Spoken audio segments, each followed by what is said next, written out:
Hello, everyone. It's me, Allison. Before the show officially starts, I just wanted to come here and tell you, hello, I love you. I'm still in Japan. The Monday episode was the first live from Japan episode. Daniel and I recounted some of our Japan adventures, misadventures, mishap, snack chats, and whatnot.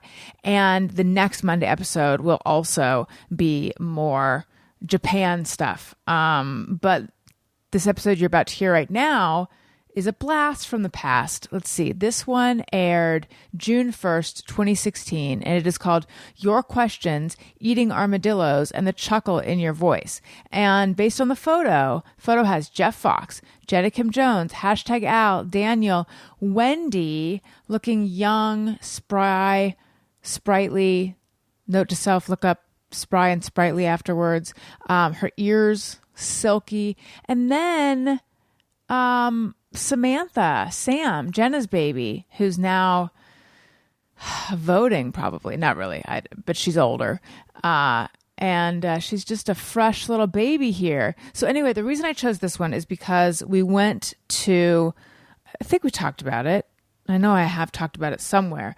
Went to this indoor petting zoo, and they had capybaras, which are so much bigger than I thought.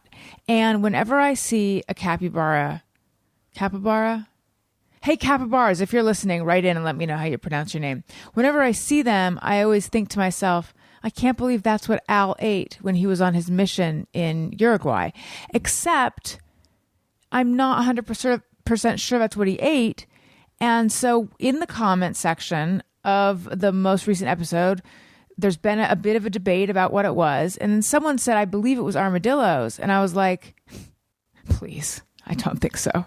But according to this title, maybe it was, unless he also ate armadillos. Anyway, the answer we're all seeking is to be found in this episode. Also, based on the description, a lot of other great stuff in this episode too, including I guess Greg says hi. From where? I don't know. We'll all discover together. So I hope you love reconnecting with this episode. This episode is supported by Tropical Smoothie Cafe. Summer mocktail smoothies just hit the pool deck at Tropical Smoothie Cafe. Try the Island Punch Smoothie, Mango Berry Cosmo Smoothie, or Watermelon Mojito Smoothie. Order in the app, online, or in cafe. You're on Tropic time now. Okay, it's me again. We're about to get to the episode, but I just wanted to also let you know that I just uploaded a Patreon episode with Elliot and then surprise guest Owen.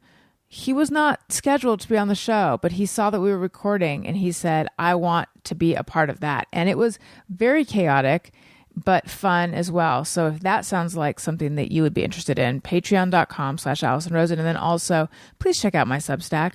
I am at this point I'm directly supported by you. So AllisonRosen.substack.com as well. This is me with my hand out. Okay, here's the episode. And now, live from Dining Room Studios in Hollywood, California, it's Thursday on the Allison Rosen's New Best Friend Show. Tonight, Allison welcomes her guest. She's a comedian who will be performing her new show this summer at the mall, titled 12 to 13 Pounds of Nonstop Puking. It's Jenna Kim Jones. And he's a man who can be found as the hashtag Al on all his social media, Twitter, Instagram, Grindr, Facebook, and Snapchat. It's the hashtag Al. Chef Jeff is here to pickle your huevos. I'm her husband, Daniel, and just because I'm married doesn't mean I forgot how to have fun. Take today, for example. We went to the bank, and I spent 30 minutes putting pretty pink bows in my dog's ears. Saying hop on board the love bus and say hello to your new best friend, Allison Rosen.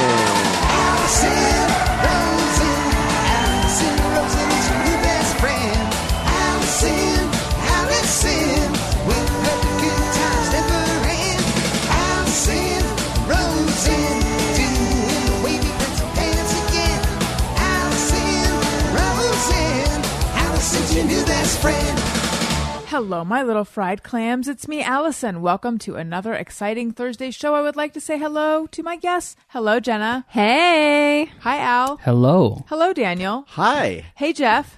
I love those bows in your dog's hair. I'm not proud of this, but I'm okay with this. Now, in my defense, the listeners don't know, but everyone in this apartment/studio, but more like apartment, knows when they came in, Wendy had 2 pink bows, perfectly symmetrical on the tops of her ears. Mm-hmm. And also, these are the bows referenced in Daniel's intro. Also, let me just say, you might have noticed Greg's not here. He is not here because he has his important TV job happening, but we do have a message from him, which we will play in a moment. Anyway. Kapow. The bows were not... You might think from hearing that intro, oh, she's all about going to the bank and getting her husband to put bows in her dog's ears. But no, the bows were not my idea. I did not purchase the bows from Petco. I'm not the one who, when we were in Paris, was determined to find a dog-sized beret. And I'm not the one... They don't sell them there, by the way. No. Who weird. Yeah. wants to put her in clothing. You sound a little defensive, honey. I wasn't blaming you. No, I'm just pointing out that these are things that are your passion. This is all to illustrate how marriage defeats the spirit of men. So you're saying that if you were single but had Wendy, you would not want to put her in clothing or bows? Totally would. She's my Yeah, whatever. Totally would. Yeah, are you kidding? Why have a pet if you're not going to dress them in silly costumes and outfits? It's just the fun of it. The thing is, Wendy is kind of a tomboy. She's not into all that. I know. She looks weird with the bows in her hair, right? Yeah. I know. Maybe she's more comfortable in overalls or something. Yeah. And I forget who brought it up, a guest did, but when Wendy runs around and is very animated, like, she's a very pretty dog, but when she runs and plays, she's very rough and tumble. Yeah. And Yes. there's a funny contrast there. I've kind of known for a while that Wendy's probably a lesbian. I mean, Maybe she's just experimenting. She's just in a phase. Fine. I'm not. I don't mean anything by it. I'm just saying. I think she is. Are overalls a tomboy thing? Well, first of all, I have to say, I might be off my game, but I'm not sure whether it's okay to laugh at your joke or not, Daniel. Oh. But now I've made it uncomfortable. Well, I'm sorry. It wasn't a joke. You were just stating fact, It's right? true. I just think she... Yeah. She actually could be. We don't know. We don't Who know knows? what she's into. Yeah.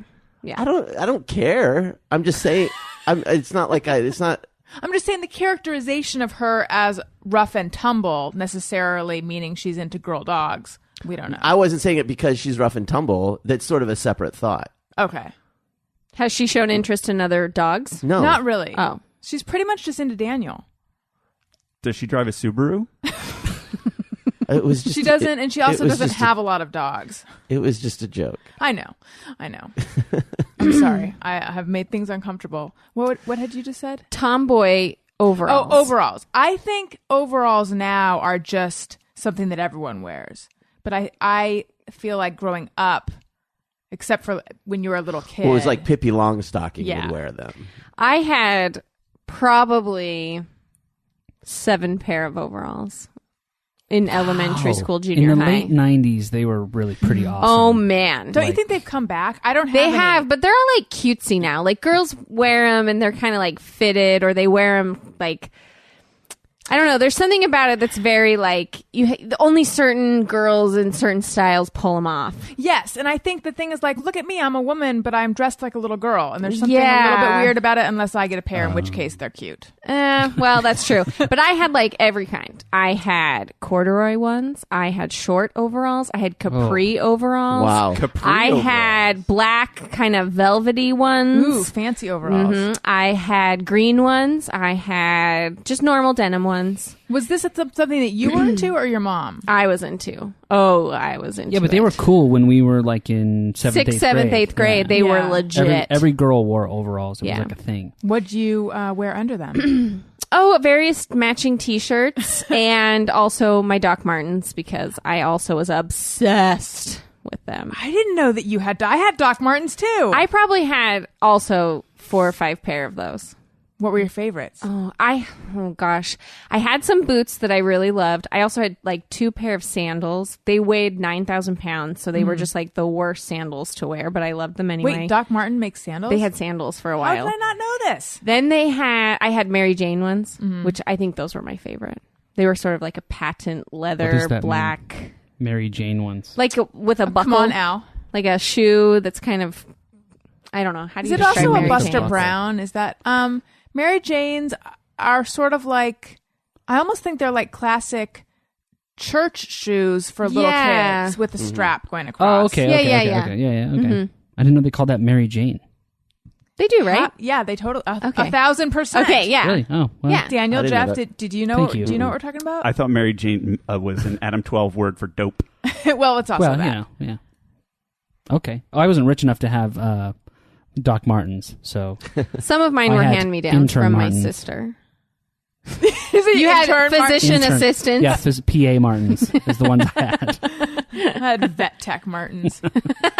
So before the show started, we were reminiscing about when we all took recorder class in grade school. I went to a private school and I thought we were special and took recorder, but Jeff shared that in Pennsylvania in his recorder class they learned the Tasty Cakes theme song on recorder. Yeah, being absolutely from Philadelphia, we learned the Tasty Cake theme song. That is awesome. And then I was like, oh wow, And played it in concert, mind you. that's amazing. Wow. So I was surprised that you had recorder. Yeah. Thought it was just my thing. No, it But turns out everyone- that was the least special thing in private school. everyone takes recorder. It's just a I requirement think for. it's standard public school process. is Yeah. everybody, How old were you? I took it in 6th and 8th grade. Okay. Yeah, Whoa. it was, 2 it was years. remedial. I didn't pass the 6th grade. No, I'm just kidding. I switched schools. I moved from Philadelphia to Chicago, and I had to take it again. So I was like, "Oh, what's this? I guess I could play this, whatever, you know." Jazz recorder? Yeah, it was pretty intense. Did you guys carry your recorders in those little recorder carrying cases? Yes. Probably. Those little maroon plastic things? Oh, ours were vinyl. They were kind of soft vinyl, cheaper. Oh, I'm yeah. sorry. Those were mine. Yeah. Oh. Yeah. Yeah, no, we had. I guess that was where your private school money went. Yeah. We had a little hard carrying, like a gig road case Oh, for a Right, recorder. so to protect your piece of hard plastic that you couldn't break if you tried. It's true, you couldn't. Yeah. But they would lecture us a lot about proper care of the recorder. Because as I was saying, in my school, the only acceptable attitude towards recorder class was that it sucked and the teacher sucked and why do they make us do this? However, I loved playing the recorder and I was the teacher's pet and I stood up and I played What Do You Do with a Drunken Sailor? Solo in front of the whole class. Whoa. The teacher, Mr. Wilson, was beaming. And I loved every second of it, even though I might have pretended that I didn't because you weren't allowed to enjoy a recorder. It was just that lame in my school. I don't remember it being a very political situation in mine. I You're think I was lucky. like in 3rd or 4th grade, so we were still pretty young. I just remember all the tunes that we learned were these heavily Baroque religious songs, and I think that killed whatever enthusiasm. I mean, obviously, Jeff's school had it figured out with the Tasty Cakes theme. We did the theme from Rocky, too. Yeah, That- like What? that is Get how. Gonna out. fly That's now. how you inspire a true lifelong passion for a Right. recorder. I wanted to try and get us to do Penalty Box, Dave Schultz novelty song, but I never got that to work. But that would have been exciting.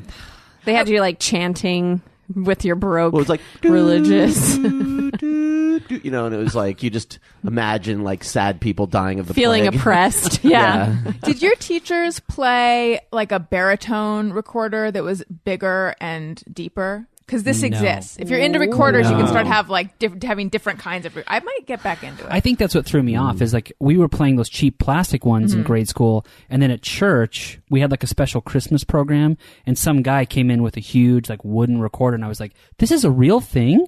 I thought this was Oh a yeah. fake No. instrument made up just to make us right, learn. like one step Right. above the kazoo. yeah, Or yeah. one of those like plastic ukuleles or something like that. Right. Just it's not a real guitar. Yeah. Alan's really good at. I don't know if you guys know this. The pan flute.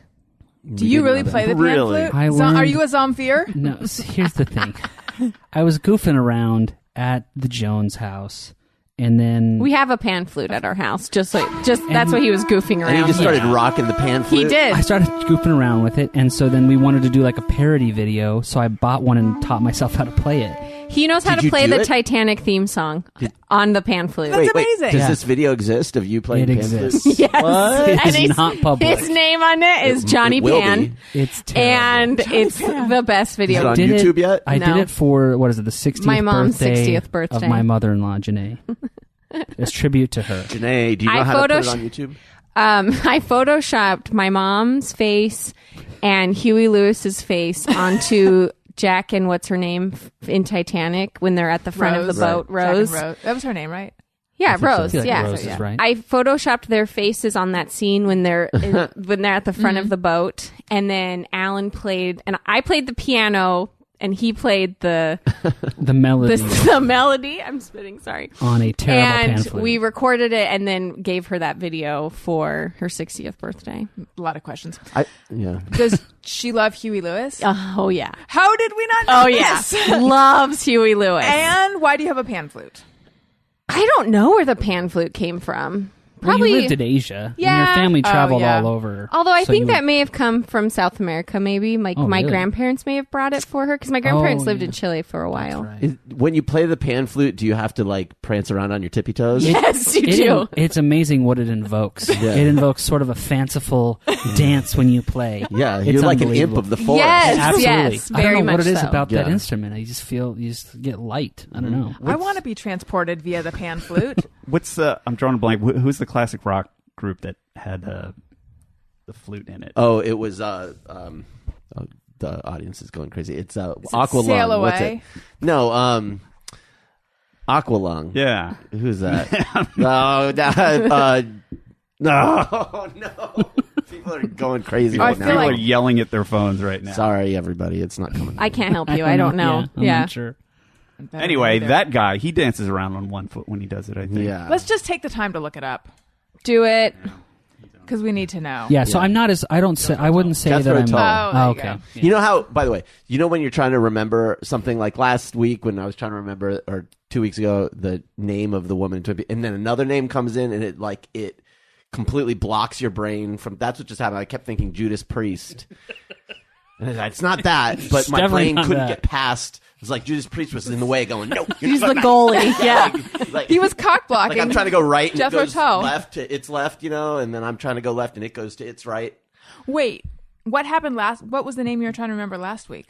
Grace Zabriskie, and I kept thinking Lily Sobieski. Oh yeah. And it was just like, I can't, like, Lily, get out of the way. Speaking of names, we learned that Nibbles McGee, my alter ego that enjoys snacking late at night, we learned that Nibbles is a nickname. Daniel, It is a nickname. Yeah, share what Nibbles' full first name is. wow. Daniel knew. I didn't. You'd think I would know, but it turns out Seriously? Daniel knew. It's Nibelina. It's a Russian name. Family name. Hmm. Yeah. Beautiful, right? Nibelina von Bismarck was the daughter of the Prussian king. I don't know. Oh wow, there's more to Yeah, this there's a story lot than about I. this Just than I go on knew. Wikipedia. I don't know. I'm not a historian. Okay. Let's hear the message from Greg, who could not be here. Hey, you guys, it's Greg. I'm so sorry I can't be with you today, but I'm just stuck on the farm, and I just can't get out of the farm in time. I'm on the farm. It's so early. Was that funny?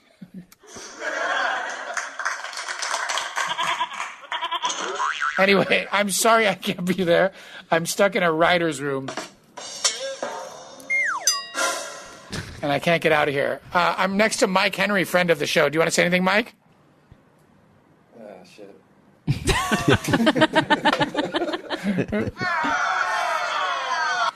Anyway, I'll be back. Example of my improv skill. I'll be back soon. This is probably a really good message. Jeff, I miss you, and I'm sorry I cannot be there to put things on the microphone.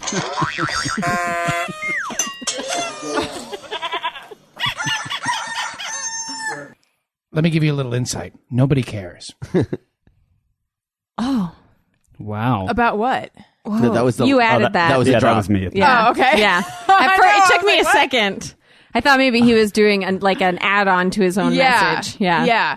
Well, here's the thing about that. When he sent it to me and I forwarded it to Jeff, sometimes I listen to them ahead of time, and then he followed that up with a text that said, it might be horrible, I don't know. And I was like, we'll just listen to it on the show for the first time. So it wasn't his best message. I mean, No. if we're being honest about messages. He's getting better. I feel like one of the best ones was, didn't he do one with a piano one time? Yes. That was, yeah. That was really good. Right. But, points for doing this very last minute. I liked it. I still Yeah. liked it. I mean, we sang when we left a message, but that's not a big deal. Oh, that's you know, true. I whatever. forgot about that. You guys also had segments in your message. Yeah, we true. did a mini show within Yeah. our message. Right. You did a show within the show. Yeah. Like, He did attempt to do a man on the street with Mike Henry. So Yeah, he's bringing in people from his environment. And he had his own drops, so that's pretty good. Yeah. So. All right. You guys have quite an announcement. I now have a mailbox that people can send stuff to. I finally did it. For feels like years now. People have been tweeting me, can I send you snacks from wherever for snack chat? Or can I send this to the show or this? And I'm always like, that's so nice. But then because we didn't have a mailbox, I didn't get back to them. Unfortunately, now all those tweets are gone. However, if you're listening to this and you're one of those people, I just want you to know it's time. There is, if you're still interested, there is a mailbox. Now, I'm going to read the address and I'm going to give you a moment to get a pen. But also, hopefully by the time you hear this address will be on my website. Now, you might be thinking, just add it to your website, you lazy bitch. But most things I that's can... exactly what I was thinking. I was not thinking that. Most things I can add to my website on my own. However, the contact page of my website is probably the only page where I go into it and I'm like, oh, if I mess with something, it's going to mess with the coding that the guy who designed my website did. It's got all sorts of stuff that makes me feel like it's a Jenga game, and I don't want to knock it over. Also, Well, I think we got it. upwards. Not Boggle though. Okay. Anyway, here it is, you guys. Send it to. I feel like we need a drum roll. So I excited. need a drum roll for the drum Or roll. just any sound. There we go. Okay, here it is. Allison Rosen, 8391 Beverly Boulevard, Suite 179. It's the world's tiniest suite. Los Angeles, California, 90048. I will read it again, even though in this day and age of things on the web and whatnot, it's ridiculous that I'm reading it. But I just feel the need. 8391 Beverly Boulevard, Suite number 179. I don't think the number sign's important. Also, the word suite's not important. The only thing that's important is that it's number 179. Los Angeles, California, 90048. There are other important things about it. Like what? The zip code, the city. Yeah, I guess if you just were to put something in the mail with 179 on it, that would not. Allison Rosen 179. Who would not knows? get to you. It might. It feels very what's that guy? Robert Frost. No. Probably not Robert Frost. Robert Durst. Bob Durst, yeah. Feels 'Cause- very Robert Durst Oh, yeah. to do that. Because Oh, of right. Beverly. Yeah. Corpse. Yes. Beverly, whatever it was. Beverly, Yeah. smoking Beverly. That's right. Yeah. Did you ever watch what? Now, what The was Jinx. that called? The Making Jinx. murderer. I know, we're all the so Jinx. mad. It's that. The show is called The Jinx. It's a 6-part series from HBO. It's a documentary on Robert Durst. It was so no, good. I never did see that. It was really good. I heard a lot about it, though. Really Yeah. good. Yeah. Yeah. Which was better, The Jinx or Making The Jinx. of a Murderer? The Jinx. I thought The Jinx was better. Making the Murder was more enraging and like confusing and depressing. Yes, yeah, it grabbed at your heart more. Yeah. The Jinx just was like, I can't stop watching Serial was better. Although I've That's changed. me Oh, being a Serial snob, but was that was good. better.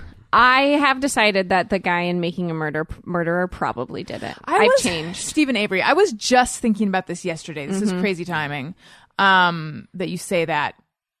I was thinking the problem is I don't think they ever really found another plausible. They suggested Suspect. that it was there was a strong suggestion that it was the ex-boyfriend. Right. Yeah, still someone who lived on the compound or property, but not. No, they're talking Oh, you her think ex-boyfriend. Her ex-boyfriend. He did There's a seem lot a of fishy little shit. over eager. Yeah, he was a little weird. Like in the deleting of the voicemails. Yeah, that's and, true. How did they know to go there? Oh, There was a lot of weird yes, shit. he was the one who was like leading the search party, Yeah. right? Yeah. Yes. Which always bugged me because I'm like, you're an ex. What a weird situation you're Right. putting yourself in, and like very eager. He is suspicious. Yeah. But I still kind of feel like maybe it wasn't that guy, but maybe someone who did they live didn't- on the property did it. Yeah, except there was no. I mean, there was no evidence. Like, they were claiming that there was all this blood and they did all this stuff, but there was zero Right. evidence to support what they were saying happened. So that was the part that was weird. Like, there was no blood in the bedroom, house, and yeah. They there was, like, definitely no- didn't have enough proof to convict him. Well, that That's was- the for reality. sure, Yes, that is true. It was a totally bungled case, no matter what. Yeah, I mean, I think more than anything, it's just evidence of how the justice system can be stacked up against a person. That was pretty horrible. Now, also speaking of television, I want to share that this past week, I would say 3 of 4 sentences Daniel has said. I don't talk too 3 much. out of every 4. I don't mean you said 4 sentences. I just mean on average. He's allowed 1 sentence every 1.5 days. On average, 3/4 of the sentences you've said this past week have started. So I was listening to Straight Up with Stassi. Now, hold on a second. Stassi has a podcast. She has a podcast. It's called Get out of town. Time out. I listened to 1.5 episodes of Straight Up with Stassi. It's not like I was listening every day I know, and but then you coming talked- home and saying, you gotta hear what Stassi was saying. What are you, a woman? No, I maybe one day I said something about Straight Up with Stassi. Don't make it out like I'm some sort of crazed fanatic. No, I'm just saying you've listened to more of Straight Up with Stassi than I have. I've listened to 1.5 episodes and can't stop thinking about it. That's all. You quoted it frequently. What did I quote? I don't remember because it blends together with the other articles and behind the scenes things that you've been looking up about. Did it start Vanderpump with, Rules. it really meant a lot to me when Stassi said, or anything like that? No, I think can't that'd be- remember No, what it I was would have that said It about changed my it- life when she said, You were listening. Here, let me recount it. I was listening to Straight Up with Stassi, and she had her friend, the comedian. What's her name? And then I said Rachel O'Brien. Oh, I was telling you about. So her friend had gone on one of those tours, those LA tours. Oh, yeah. Where they go to all the places where people were murdered or whatever. And I was telling you the story that she was telling. We're talking about another podcast here, where the Marilyn Monroe. Oh, right. Grave Yes, that and was whatever. a very, It's not, very go creepy listen story. to Stassi's podcast if you're. Anyway, I'm just saying your relationship with Vanderpump Rules has intensified, and I think that's great. I did Google Jax 2 Jax days Taylor. ago. Mhm. Yeah, because I needed to know how old he was. And then I stumbled upon the articles about him shoplifting Yeah. Yeah, last year. Did that really happen? Is that on the Yes. show it's yet? on the Yeah. show. Oh, okay. Yeah, he had to spend the night in jail in Hawaii. Oh, he did it in Hawaii. He stole $300. I think $300. I could be wrong. He stole a pair of sunglasses. What a dummy. Fellas, this is why you should never, even if you're feeling like you are starting to like the thing that your wife wants you to like, you keep it secret. Keep it to yourself. Do not let on, because she will make you regret it by publicly shaming you. I think you're just Sorry. Yeah. It's not so much shaming. It's actually like giving hope to other women out there who Yeah. might Yeah. be able to change their husbands' lives for the better. Right. That's what it is. Okay. I'm not trying to publicly shame you. You're just doing a victory lap after victory lap. Look at my balls. Hey, I just want to say that I got out of the shower this weekend, came out into the living room, and #Al was watching Vanderpump Rules It's true. without me. High five. it's true. There he I is. was trying to get into it and say like, It really. It's the trust second Daniel. season. It's the second season that starts to. I okay, was thinking see, about it. yeah, I Well, started that's where to- we were watching. Yeah, but then you said like, well, you better start it over. So I started over, and I wasn't getting into it. I said like, I can watch Jersey Shore all day long, but I can't watch this. I think part of for it. some reason. Part of it is, I don't know. Like, I think that in my 20s there was this. Oh, fuck it. What am I fucking talking about? Who gives a shit? No, I would like. No, I really want to hear about where you're going. 20s. Please. Please, please, your early 20s in relation to Vanderpump Rules, please. No, I just. Did you feel I like used to you work missed your food chance to service. male I modeling? used to like go out and go to bars, and so there's a little bit of this. Oh yeah, I used to have fun and be young, and my spirit wasn't trampled under the black boots of this, lovely lady. Oh man. Okay, I guess I deserved that. So yeah, it's like a time machine. I'm checking out of my present life and transporting myself to a time when I was carefree and young. And male modeling, hanging out. That's actually the best whole part bunch of the confusing show. names. Is when so all three of the main male characters on the show are model. Actually, everyone on the show is a model, and so periodically they'll explain their modeling moves, and they're all kind They're of hilarious. self-deprecating. Yeah. It's a highly entertaining show. Yeah, like Tom, one of the chief model. I don't know, like he's like your the most fave. experienced. He has like names for his poses, so he'll like hold his hand up and he'll go. This one's called the bright light in the eyes, treasure in the distance. sun in my eyes, treasure. Sun in my eyes, treasure in the distance. Or like walking away, but looking back, like walking away, but did you say something? Like, I don't know. It's funny. And then there's Shut up. It's good. also arms folded, leaning forward, laughing. Yeah. What was the game you wanted to play? It was just like something about how to spell everyone's names on that show. Oh yeah, I was going to say we should go through it and then have a spelling bee of how can you spell everyone's name on the show. Because everybody has a crazy spelling. I haven't noticed that. Oh, Ooh. Stassi. Stassi, Maybe we should do it now. If you were just reading and you saw that, you'd probably say Stacy. probably. Yeah, isn't it short for Nastasia or I don't know. I think it's Nastasia. Yeah. Something. The Jax. other girl has a crazy name too, the one they all hate in season Sheena? 2. Sheena. Yeah, but Sheena? it's spelled weird. Yes, SCHEA. That's right. I mean, I'm just guessing. That's how I spell it. Yeah. Wait, how would we do the spelling bee? I really did not give it any thought. Okay. I just said like, who helped these people With their name? spelling. Yeah. Well, but some of their names aren't even like Jax. That's not his real name. It's Jason. It's Jason. That's his stage name. For the restaurant. God. His nom du bus tray. Yeah. You might Do we have any Just Me or everyone? be to Vanderpump Rules as I am to Facts of Life. Like I feel like you probably No, stop it. No. you know a lot about it. There's only a couple seasons. It's not like there's like that much. How many seasons are there? There's 4 5? seasons. Oh, 4. That's not a huge piece of trivia, honey. I Don't know. act- Ugh. Yeah, exactly. Oh my Okay, you guys. god. Also, hey, who won the NBA game today? Golden State Warriors. There you go. Sports. Congratulations. Sports. We're going to talk sports for a second. Oh, they can suck my nuts. Allison Rosen is your new best friend, supported by Tropical Smoothie Cafe. Tropical Smoothie Cafe believes you deserve a little vacay every day, not just once a year. Get on Tropic Time with bright and refreshing smoothies, tropic bowls, wraps, and flatbreads. Summer mocktail smoothies are back. They're more refreshing than ever, but they're only here for a limited time. Head in and try the fan favorite Island Punch, Mango Berry Cosmo, or Watermelon Mojito smoothies today. I like all of them. Island Punch has guava in it. Guava has my heart. It also has peach, passion fruit, mango, and pineapple, but they're all delicious. Join Tropical Smoothie Cafe for a pineapple, mango, and watermelon soiree all summer long. You have to dress up like a pineapple, a mango, or a watermelon.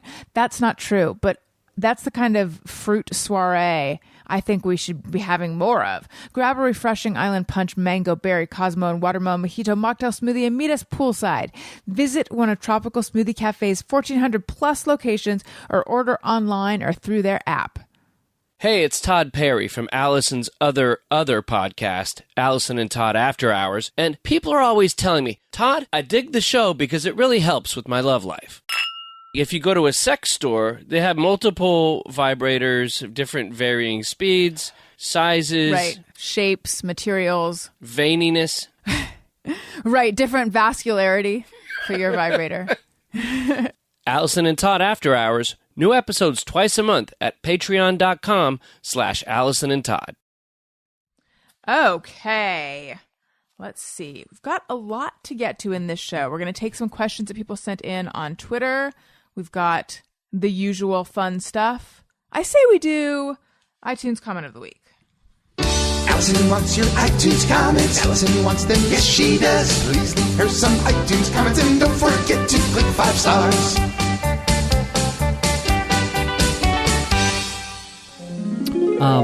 She Really Is My Best Friend by Amy Loves Y'all, okay? Here's the deal. You can't listen to one episode of ARYINBF,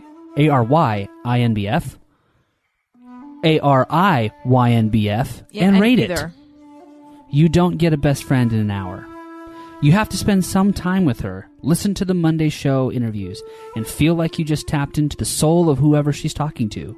And then to the Thursday gang. Take it all in. Once you understand all the drops Jeff makes, make an avocado joke to Greg, hear of Daniel's husband woes, like in this episode, and laugh with Jenna and hashtag Al, only then will you love Allison. Only then will love Allison.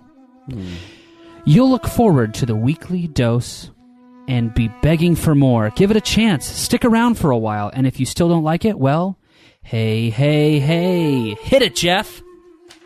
The comment actually says hit it, Jeff. That's actually go fuck yourself. Thank you so much for that nice comment. Amy Loves Y'all, okay? If you guys would like to leave us a nice comment, go to iTunes.com/Allison Rosen. Leave us a nice comment. Maybe we'll read it on the show. Also, that's where you go to subscribe. So if you like what you're hearing, subscribe, tell a friend, etc. Also, while I'm telling you what to do, if you're going to buy something, perhaps for Father's Day, perhaps just because it's any day of the week and you need stuff. Grads. There's grads happening. There's grads this time of year. But also, just don't you buy everything on Amazon already. I know I do. Mm-hmm. Click through the banner on my website, AllisonRosen.com. It doesn't cost you anything extra. Thank you guys for your Amazon support. I should have said it, the Amazon banners. No, did I say AllisonRosen.com? Is anyone listening to me talking? Because I stopped. Yeah. I don't know. I mean, probably. But well, then again, though, it depends. Jesus. Anyway, there's the banner. The Amazon banner is on my website, AllisonRosen.com. Thank you for your Amazon support. Thank you for your PayPal support. Patreon site coming very soon. That might be one of my favorite drops. Definitely. It's gold. Here's a thing to know. It's they can suck my nuts. Yeah. I don't know. I mean, probably. But well, then again, though, it depends. For the most part, it's all really just lighthearted fun and games between Daniel and me, but occasionally, accidentally, during the show, someone will go a little bit too far, and then afterwards there will be words. And I think that tonight it might have been me. No. I mean, maybe. I don't know. We'll find out after the show. I'm not mad or anything. It's just, Tune in next week. That said, Allison is the worst. No, it's all right. I have a question for Jenna, since you do voiceovers. Yes. This is actually something I think that Daniel noticed first.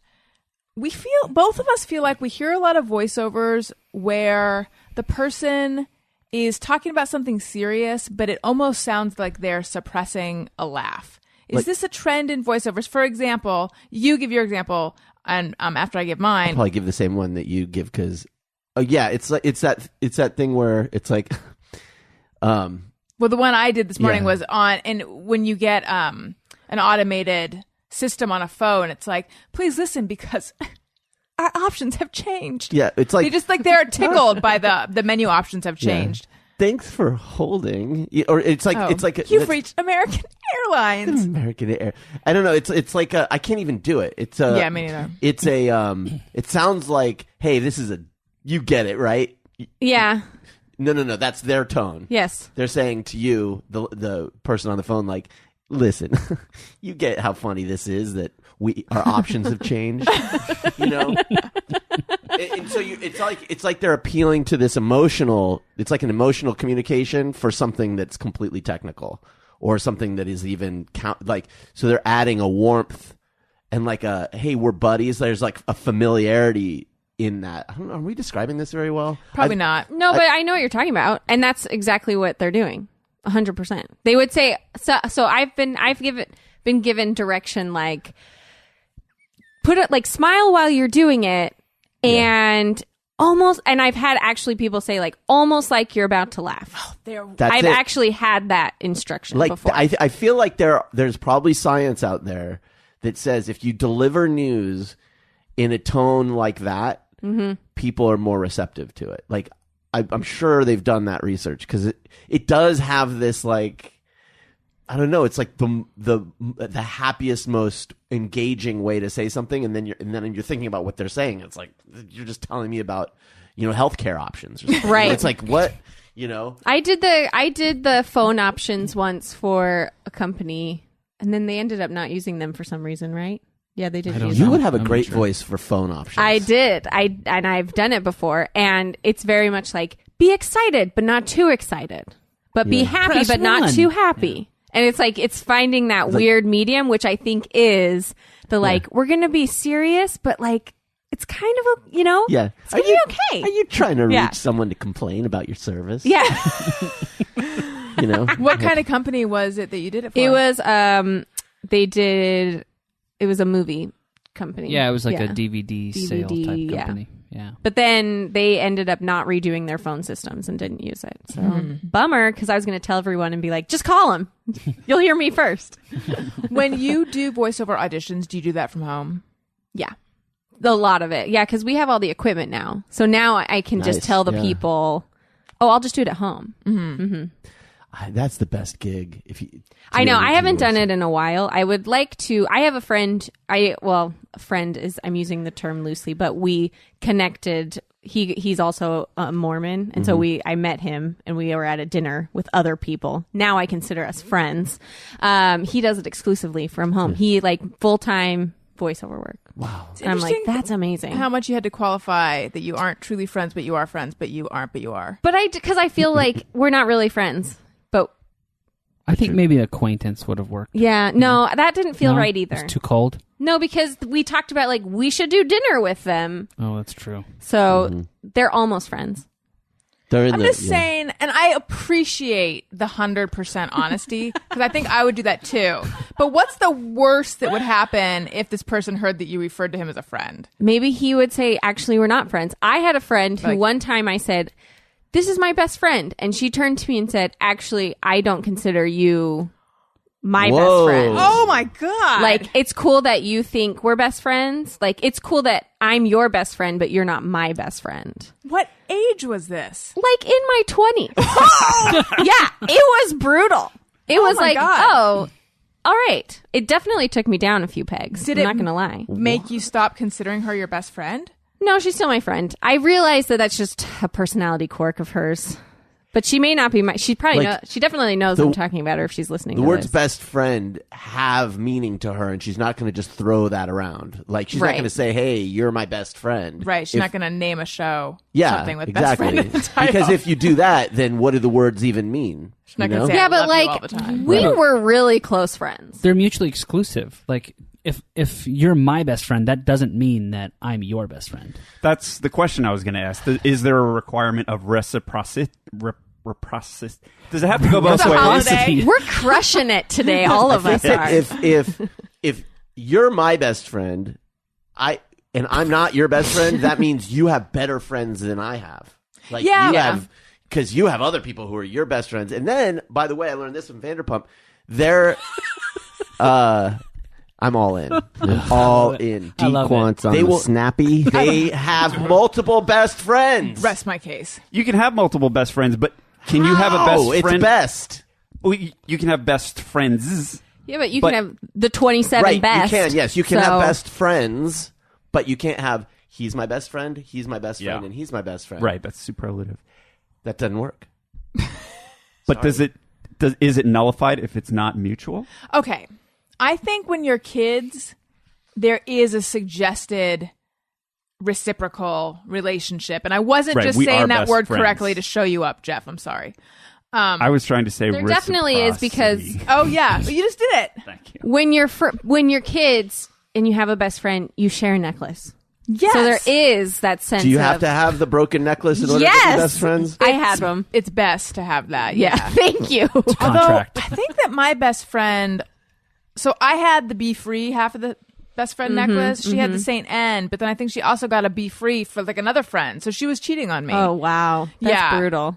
It was weird, though. Her parents moved in. She went to a different school, so I was kind of like, I just allowed it because it was a distance thing. Sure. But it still hurt. And get it felt it. weird. Oh, I get it. Who is Saint Rend the patron saint of? Necklaces. Necklaces, broken necklaces. So anyway, I think when you're young, there is a reciprocity suggested.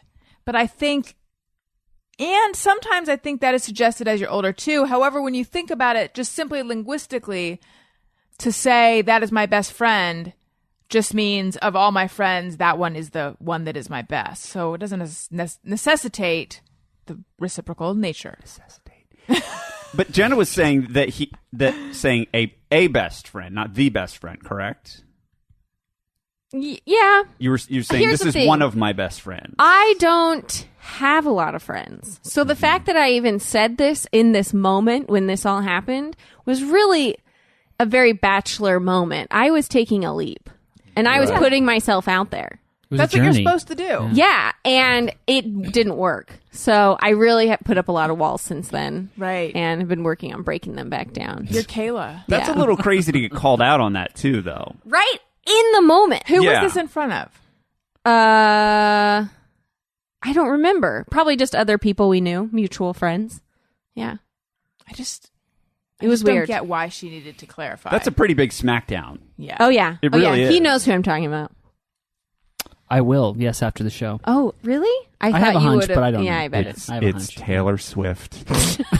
That's such a B word, am I right? She moved to New York, got all uppity, and it was, I wish. You That'd have be a the hunch best story. because this friend has qualities that suggest she might do this? yeah.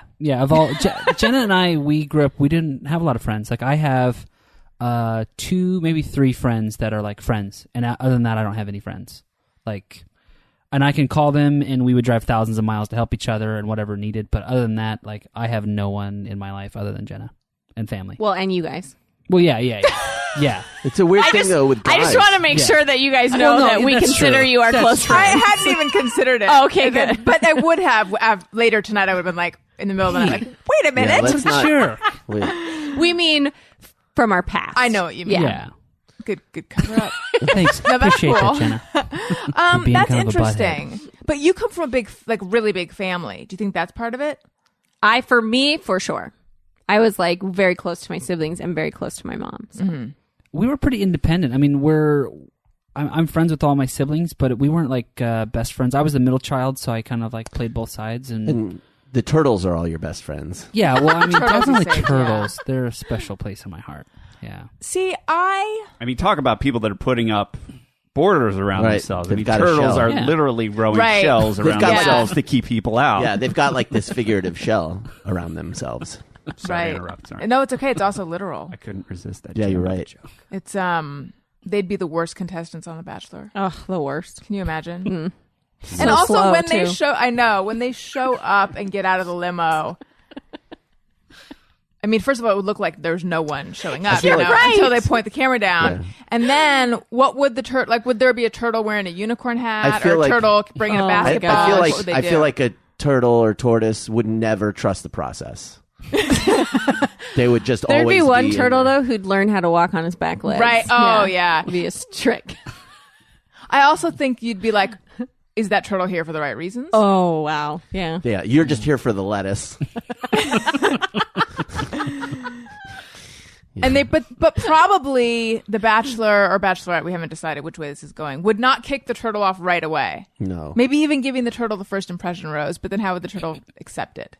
Eat it Oh my God, how cute would that be? If the Chomp turtle it down. just slowly in that chomped at the slow rose. motion, like that old man face that towards. I would just Yeah, like to sure. see. I would just like to see the one-on-one interviews they cut to in the middle, where they cut to the tortoise on the stool, and it's just like, I love this. As do I. Okay, I have a big announcement, you guys. Big announcement. I forget what my other big announcement was, but this one might be bigger. this is the. Oh, Address. the other one was about we have a mailbox. I'm really hesitant to say P.O. Box because it's not at a post office. It's at the UPS store. And the guy Honey, told me that if you... Now people will know we live at the UPS store. And the guy told me that if you write P.O. Box, like it won't get there. Yeah. We Hence- use a UPS store, and so if you say anything PO box, they'll say, "Well, I can't send it to a PO box." Like, it's not a PO box. There's someone there waiting to accept It's it. just Right. sweet. They will sign for it. Yeah. So do you write sweet or do you just do the number? Just as long as it has the number, Right. Then, and Just the number. honestly, even if it didn't have the number, they still know your name and they'll just look you up. So they know who we are. Our guys like know who we are now. I don't even have to like. I walk in and they go like, "Oh hey, what's going on? Where's the baby?" And then they just give me my stuff. Yeah. It's a whole new world here. Yeah. I even have two new keys. Oh, yeah. It's really Oh, exciting. Yeah, and then one day I was like, "You guys are my best friends," and they're like, "We like Yeah. other people's mail better than you." So it was a hard day. It was really Oh, sad. I know. I was saying something about friends, and then I was going to do my important announcement. I'm just going to start on my pad here, so I remember to go back to it. It's super important.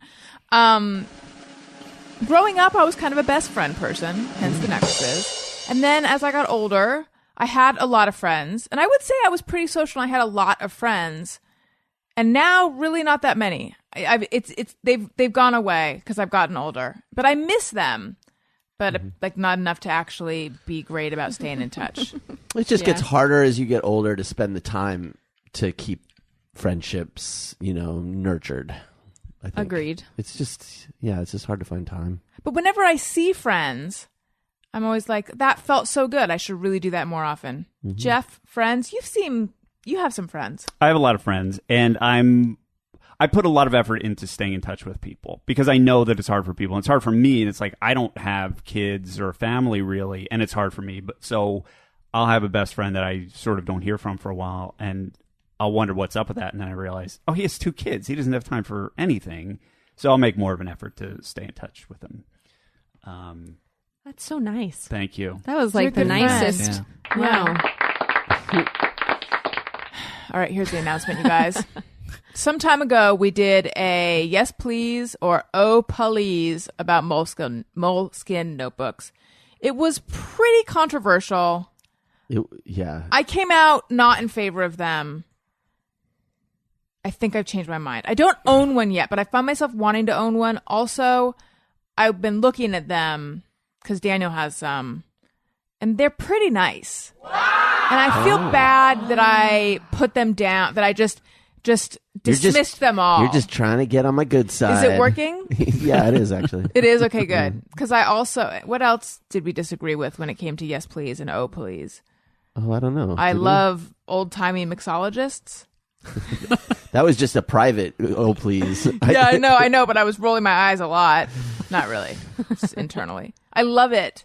I love a nod to our nostalgic past via cocktails. All right, continue with your announcement. That's it. I'm just saying, hey, I think I've changed my mind regarding Moleskine. Moleskines are great. To anyone I might have hurt, not just my husband, I apologize.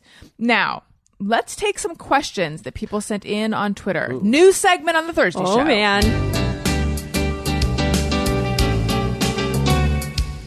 When we ask, they send them in. They're wondering how you have been. So thanks so much for answering these questions from our fans.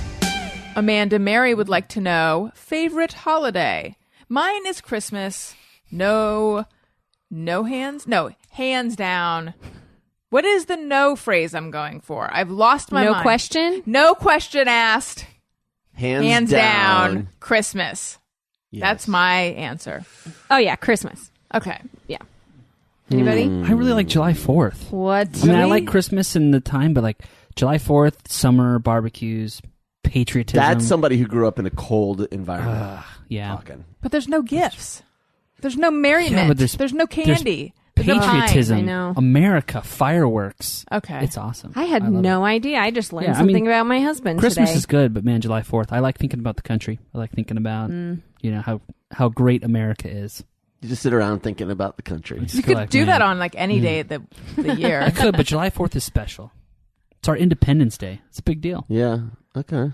I feel like I haven't been doing July 4th right, in that I don't usually do much on it. Well, and I think my family does a lot on July 4th. My issue with July 4th is that, like, sometimes I think I'm such a like follower and in the box type of person. I wonder back in the 1700s if I would have been like pro UK, Definitely pro would've.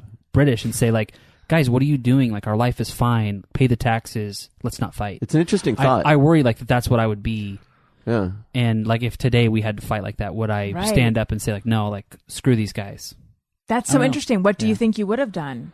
I honestly don't know. Unless if I had been an adult, maybe I would have fought. Maybe I would have listened. But I try to like think about what I would have done. In order to know that, you'd have to try to recreate how you'd feel about the crown and all of that. Yeah, and you can't know because are you a landowner? I think you would have fought for freedom. I think you would have. I think so. Yeah.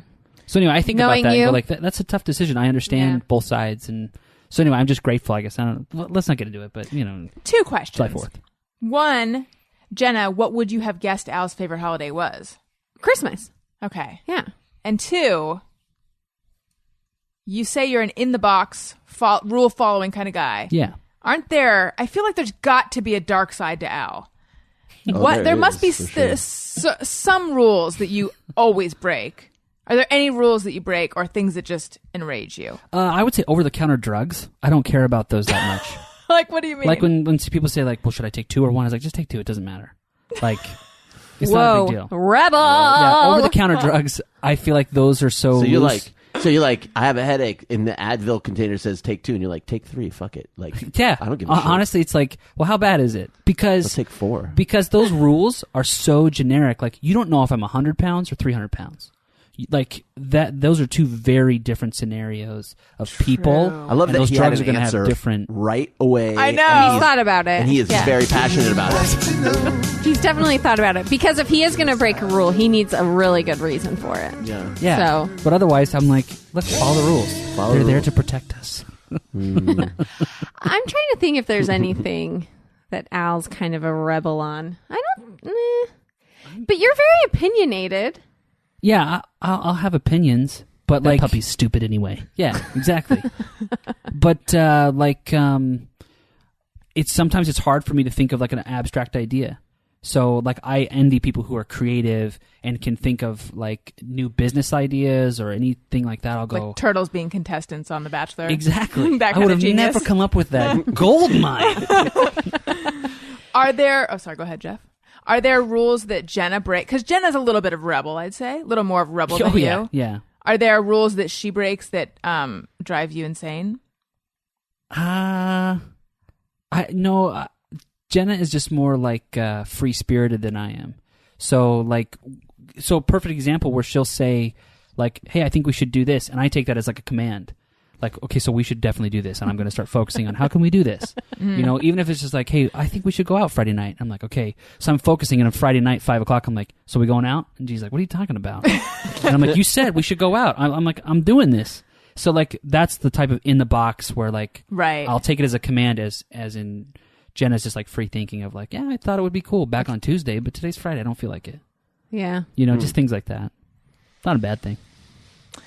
Sorry that everything reminds me of stuff from my childhood. I feel like it's been a theme lately with 50 Nifty and Really Rosie, Jack Perletsky, and all the stuff we talked about. But I know that it resonates with the audience. But that reminded me of, did you guys read Amelia Bedelia? Mm-hmm. Yes. Yeah. She took everything literally. She was the nanny that took everything literally. So when they told her to like steal second base, she literally stole the base. Anyway, you're a little bit of Amelia Bedelia. Yeah, we grew up with the book Mr. Banana Head. What is that? Mr. Banana Head did the same thing. Like his wife is like, remember to leave the door ajar, and he like replaces the door with a jar, and then like, don't forget to draw me a bath, and she's just drawing her in a bath. Right. Yeah. So it's terrible.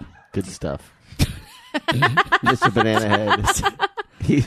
Check it out. It's on Amazon. You can buy the book. I'm going to buy it for like all my family members and send it to them because it's like a ridiculous book that we grew up with.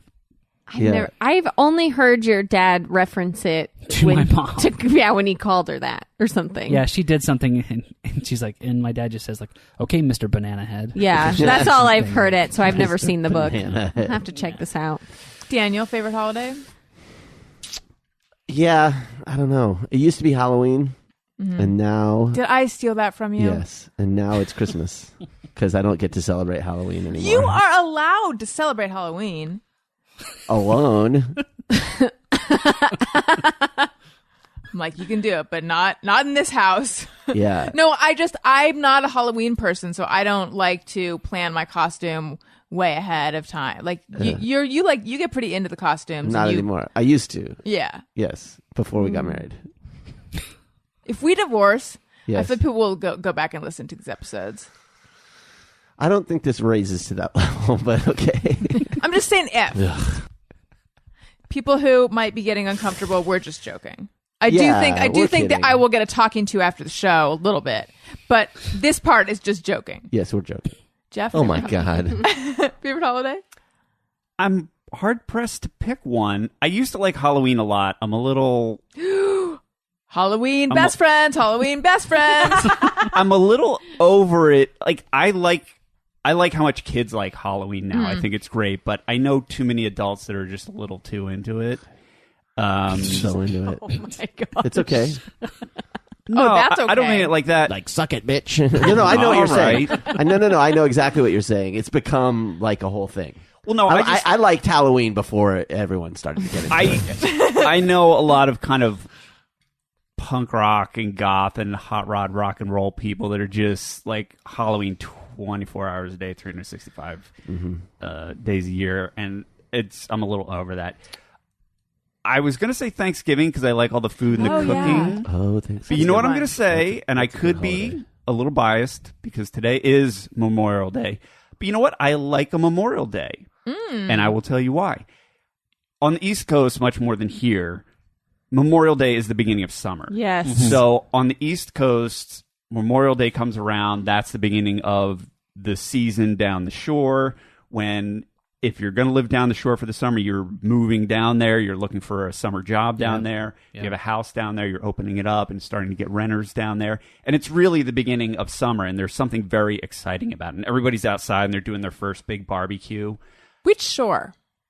Any of them? Well, for me, it was the Jersey Shore. I mean, when I say down the shore, that's what people say when they're referring to Jersey Shore. Right. Long Beach Island I used to go to specifically. But...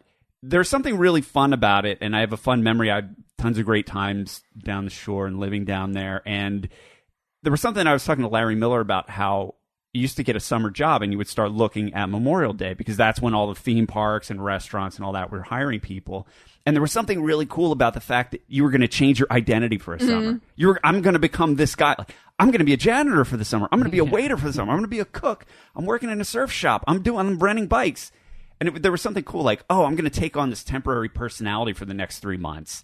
And that's what I'm going to do. And then when Labor Day comes, I'm not going to do it anymore. And you're just going to move on. And there's something fun and exciting about that. And I get kind of nostalgic. Whenever I hear Memorial Day's coming up, I get excited. And nobody out here really cares. Not for that reason. I mean, people.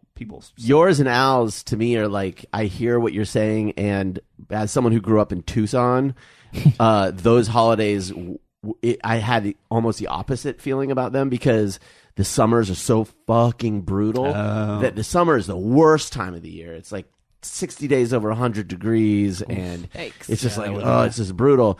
And the only identity you take on during the summer is guy who stays in air conditioning. Like, I'm going to be that guy all summer. I'm going to be the guy who never goes outside. It's funny. One of my best friends from high school was in town last week, and I was showing him around town, and he was so excited to see sunlight because he's from Philadelphia, and they've been having terrible weather, and it's cold. And you forget how crazy people go on the East Coast when it finally starts to get warm out. You just don't see the sun, and you're all cooped up, and you're cold. He was so excited to see sunlight. We went out to get some lunch, and I was like, you want to sit inside or outside? And he's like, outside. What do you like? Of course I want to sit outside. All right, okay. Yeah. It's a lot more exciting summer back there. Yeah. And then one last thought. Sorry, that was about Christmas. That was my favorite holiday. We may have killed it this year because we extended Christmas well into March.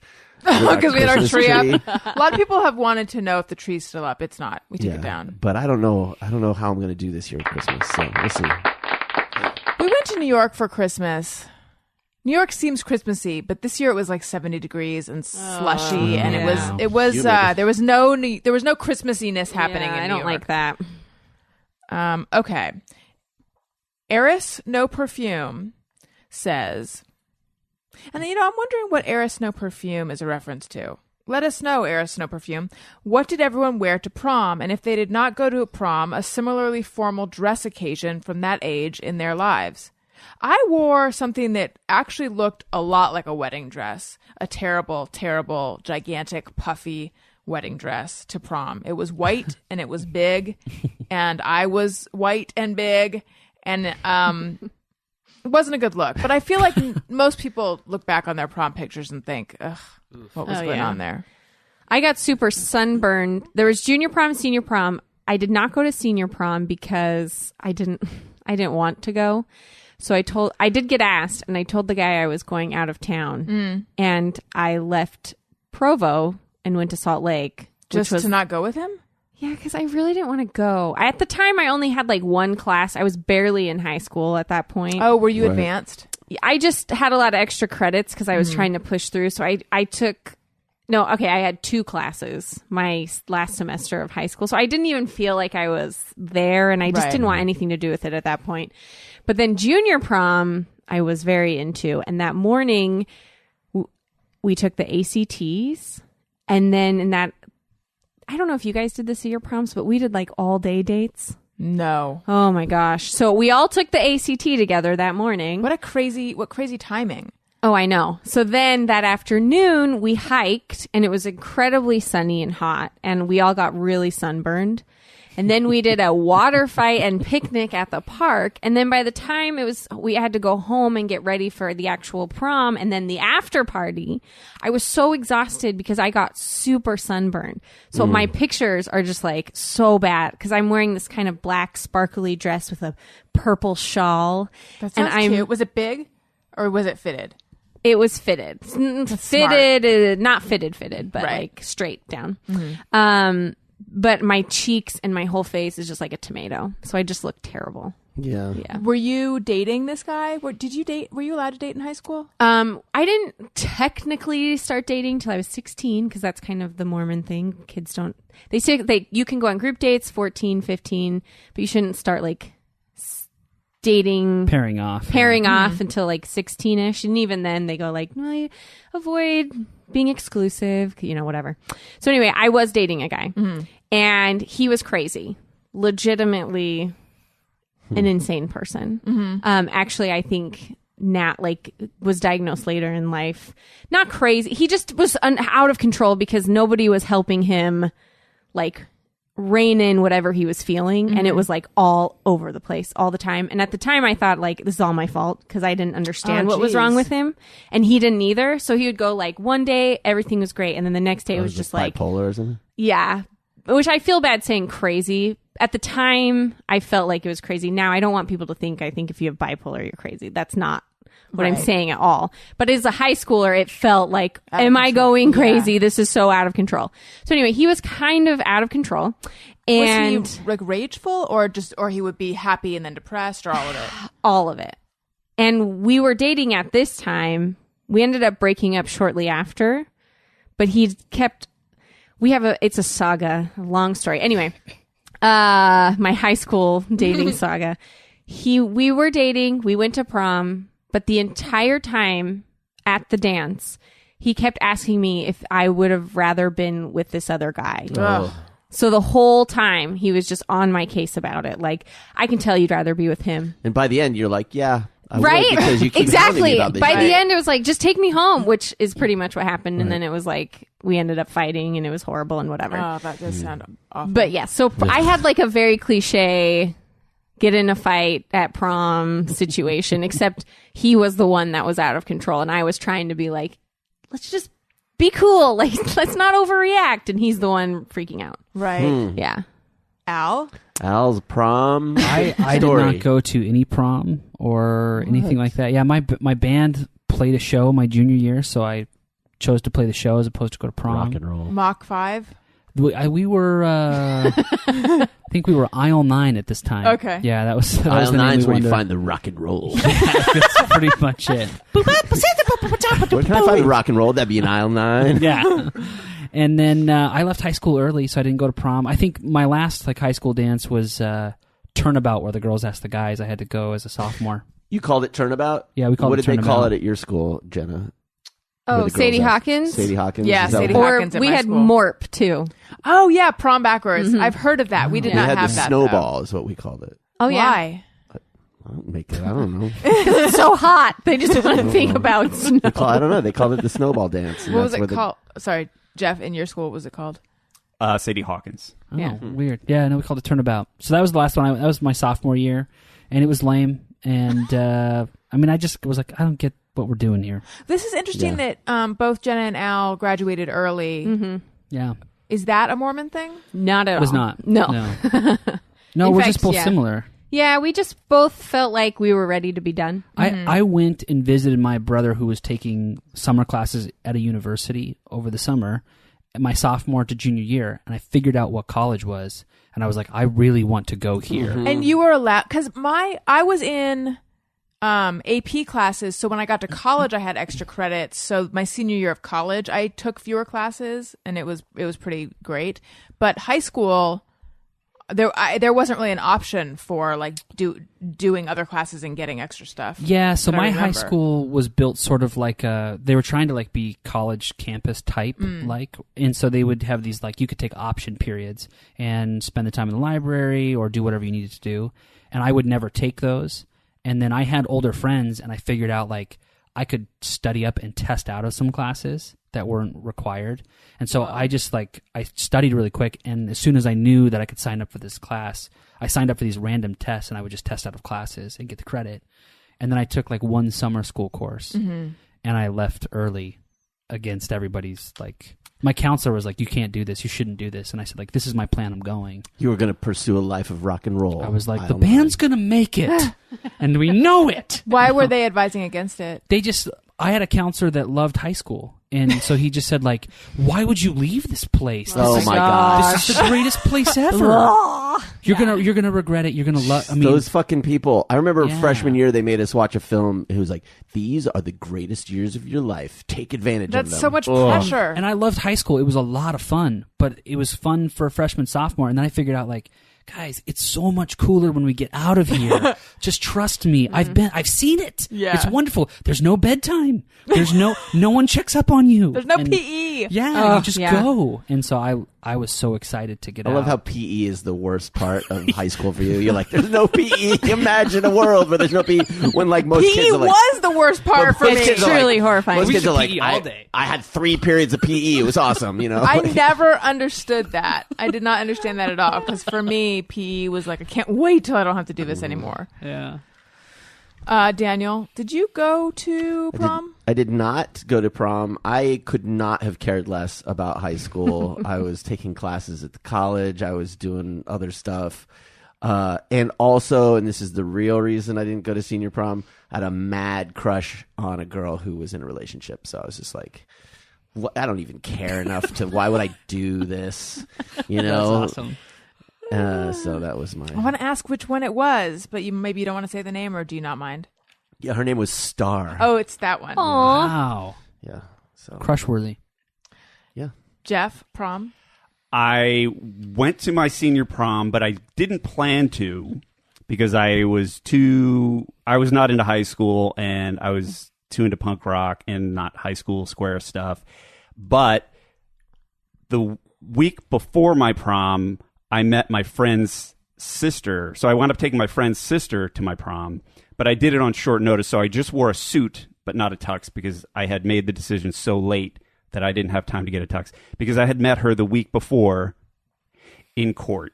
What were you in court for? Jax. I was in court because I was busted at a party at their house like a month or 2 before that. I was sober. I walked, but I did have to appear in court, and that's where I met her, and we were hanging out in the back, bullshitting like cool kids that we were, and I was like, this girl's really cool, and I said, hey, you want to go to my prom with me? She said, yeah, that'd be cool. When is it? And I was like, Friday.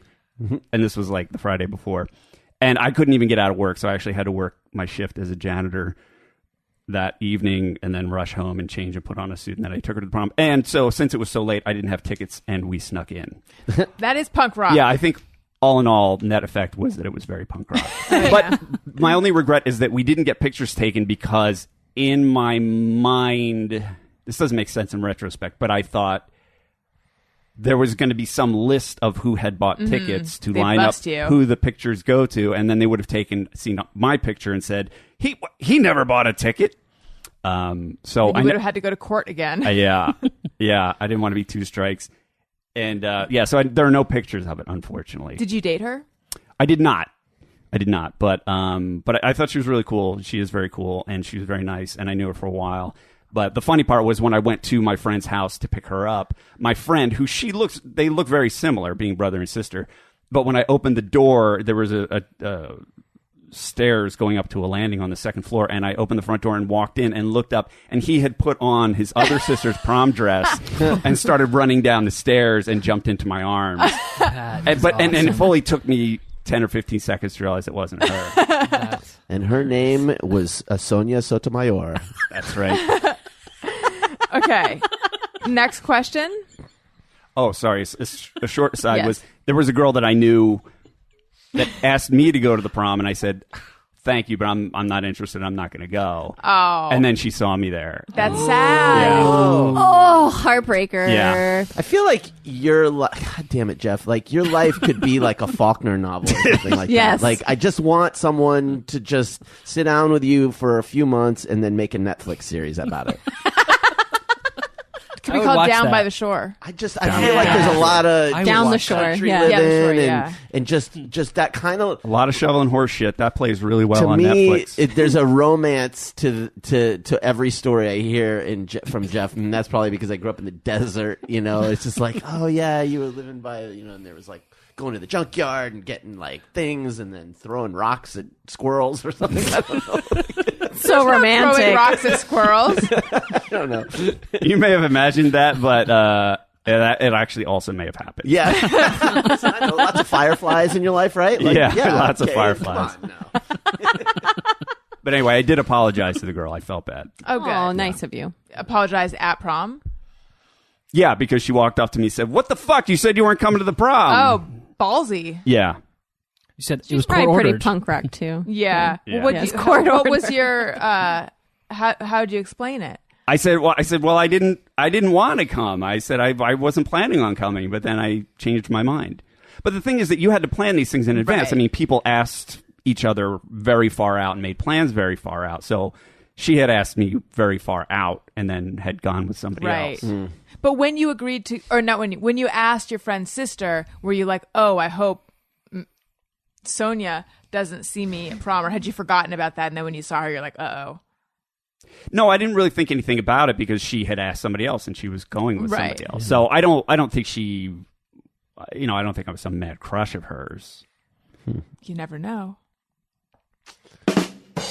Oh. Okay. Toby Milton says, is your house a shoes on or off household? Good question. On. It used to be off. You had a shoes off house? Yeah, I used to. When you met me, I was shoes off. Now I'm shoes on. I don't remember that. Well, it was. I don't know that you obeyed the rules. Maybe that's why. Maybe you didn't tell me the rules. Yeah, I don't know. Okay.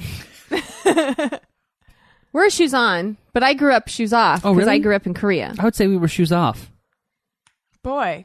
in our house. Who knew? I always take my shoes We off. always take our shoes off, I guess, but it's not like don't even walk in the house with your shoes on. I see. Yeah. So we don't care. Right. But I take my shoes off. It's like a habit. No matter where I go, I take my shoes off. We're a Except bra here. off household.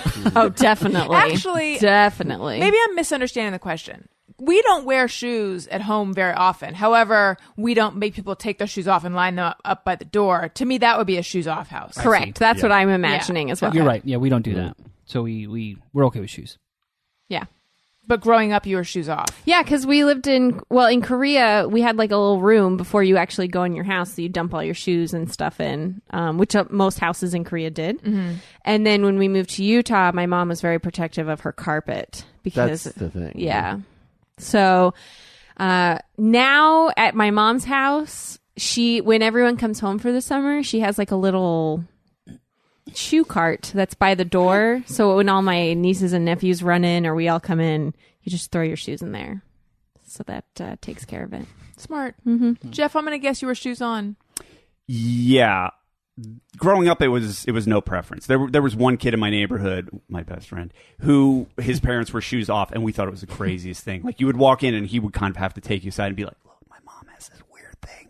You got to take your shoes off in the house." It was like he had to apologize for it. We're like, this is craziness. What are we in Japan?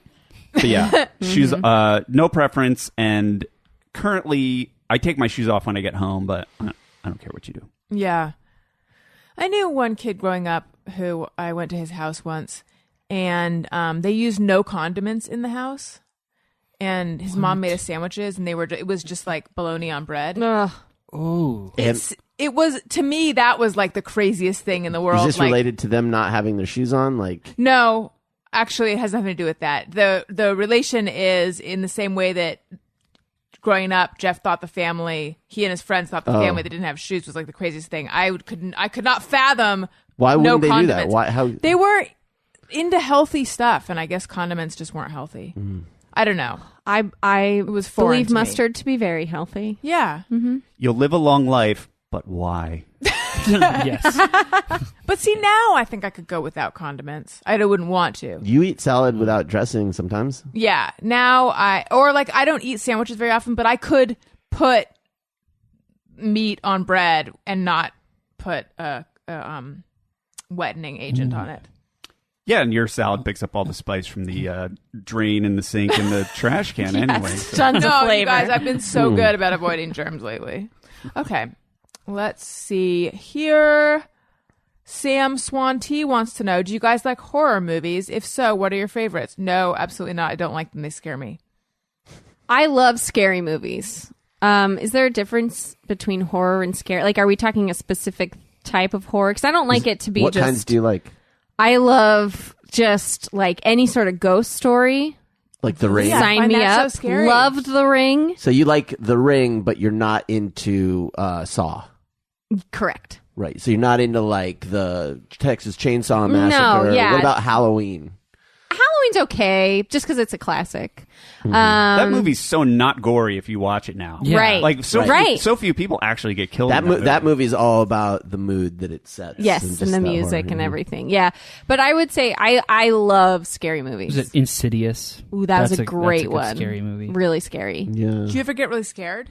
In the moment, I get very scared, but I find it to be like the best adrenaline rush, So it's like a roller coaster or something. which I absolutely despise and hate.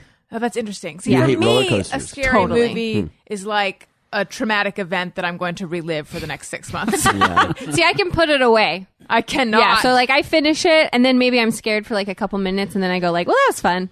and you're like, just that was fake? Yes, but I do enjoy the movies that make me think it's real. So like I can't, most ghost stories, I can find something where I go like, stupid. Like the first Paranormal Activity, I was like, this is such a scary movie until the ghost had footprints. And I was like, that's so stupid. Ghosts don't have footprints. What a dumb movie. So it has to be really good. Did you see Blair Witch? No, I haven't seen that one. Yeah. But Did you? Hell no! I was afraid to even watch commercials for it or look at signs for it. I have a theory, Al. My theory is that they don't bother you at all. Yeah, they don't really bother me. I'm too like, this isn't real. See, I think that horror movies are worst for people that have really, really, and don't take this the wrong way, really, Go on. really active imaginations. So like what you were saying, like you don't imagine things Inside that the aren't real. box, there's really nothing scary. Yeah, like because for really me, nice. my folks would rent. This is back when you would rent a VCR, and we would rent a VCR for the weekend, and we'd go to the video store, and I would get like Ski School or Spring Break or one of these teen comedies, and they would get horror movies, and then I would be in my bedroom listening to the audio of the horror movies and not sleep for 3 days because I remember they watched The Howling, and it was just like I was terrified. I remember staying up all night, and I was reading this Peanuts book I'm getting the heebie-jeebies right now. because The Howling's all about werewolves who eat humans. that is creepy. That I is like that. like a horrible And I was drawing like I remember I got so delirious I was drawing like little farts out of the butts of all the Peanut characters.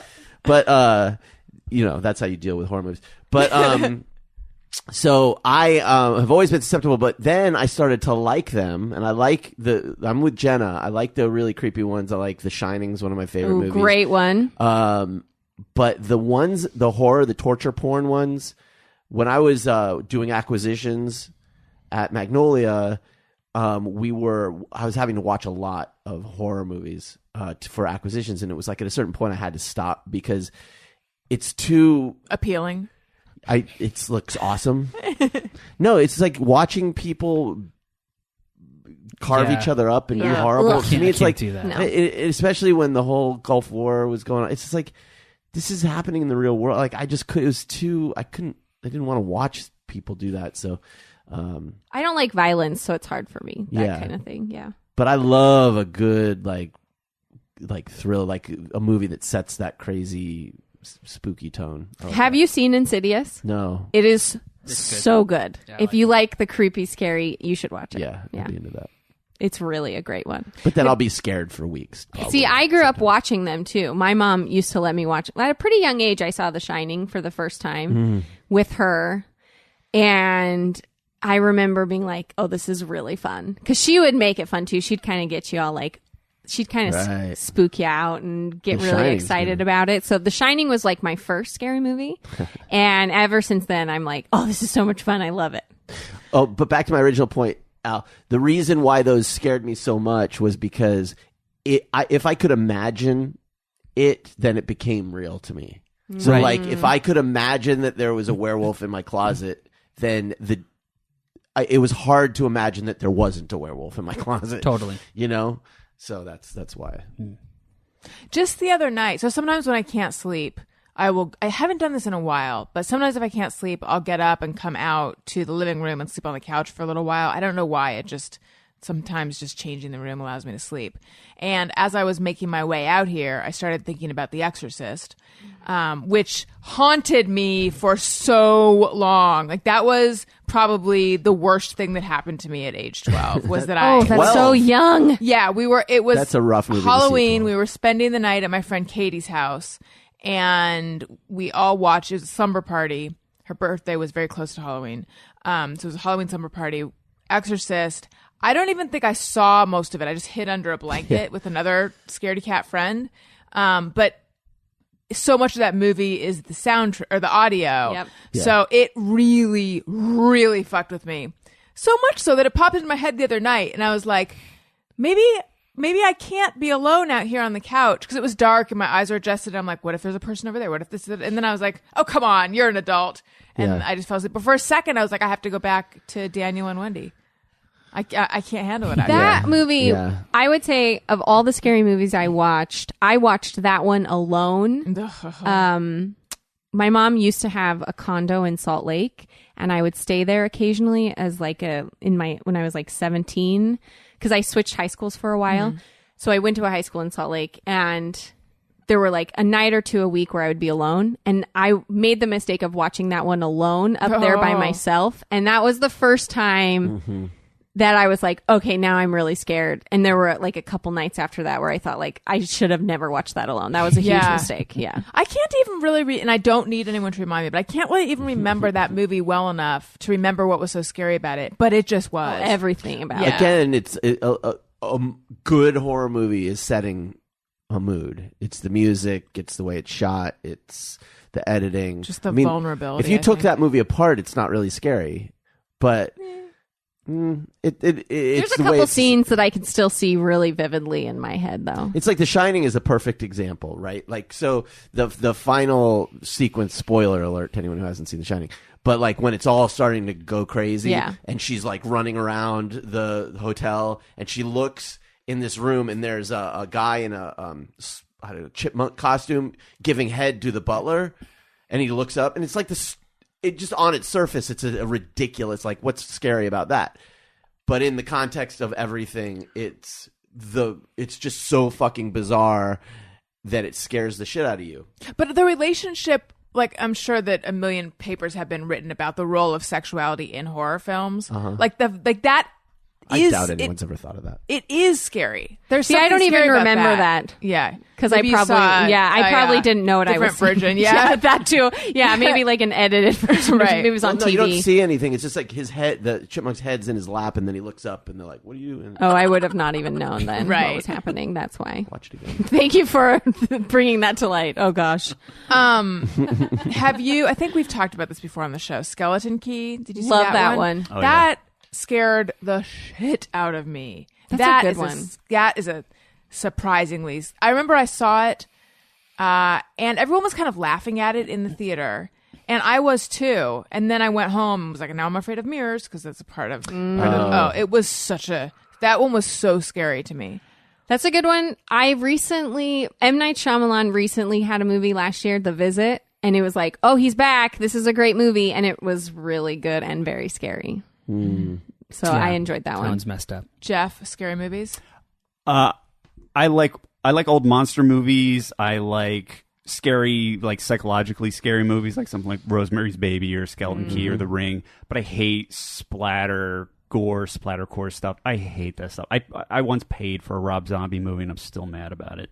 Yeah, I just think that stuff is so cheap and uninteresting, and just I'm all for pushing the boundaries, and but it's just there's just nothing to it. There's just no there. It's just Right. stupid.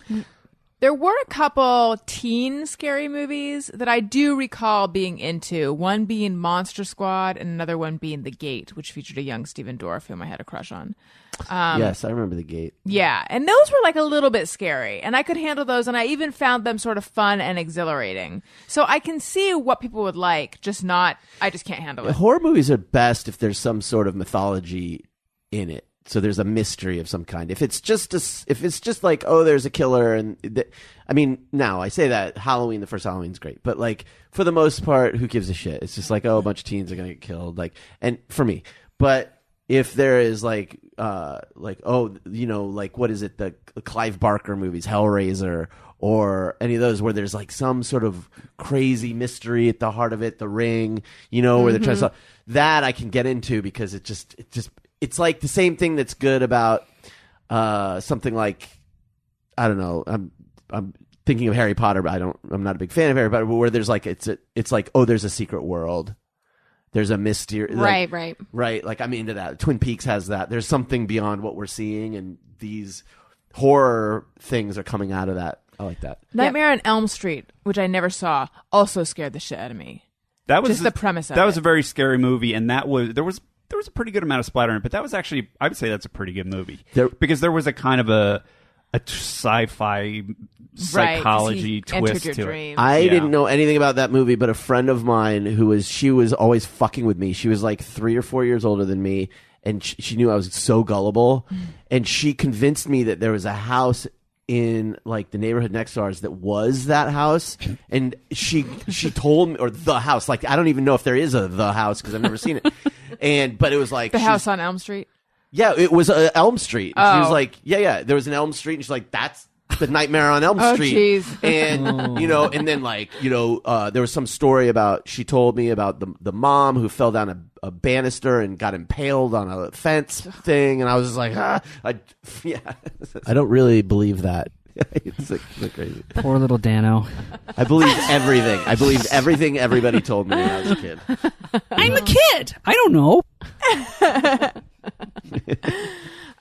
Let's do Just Me or Everyone.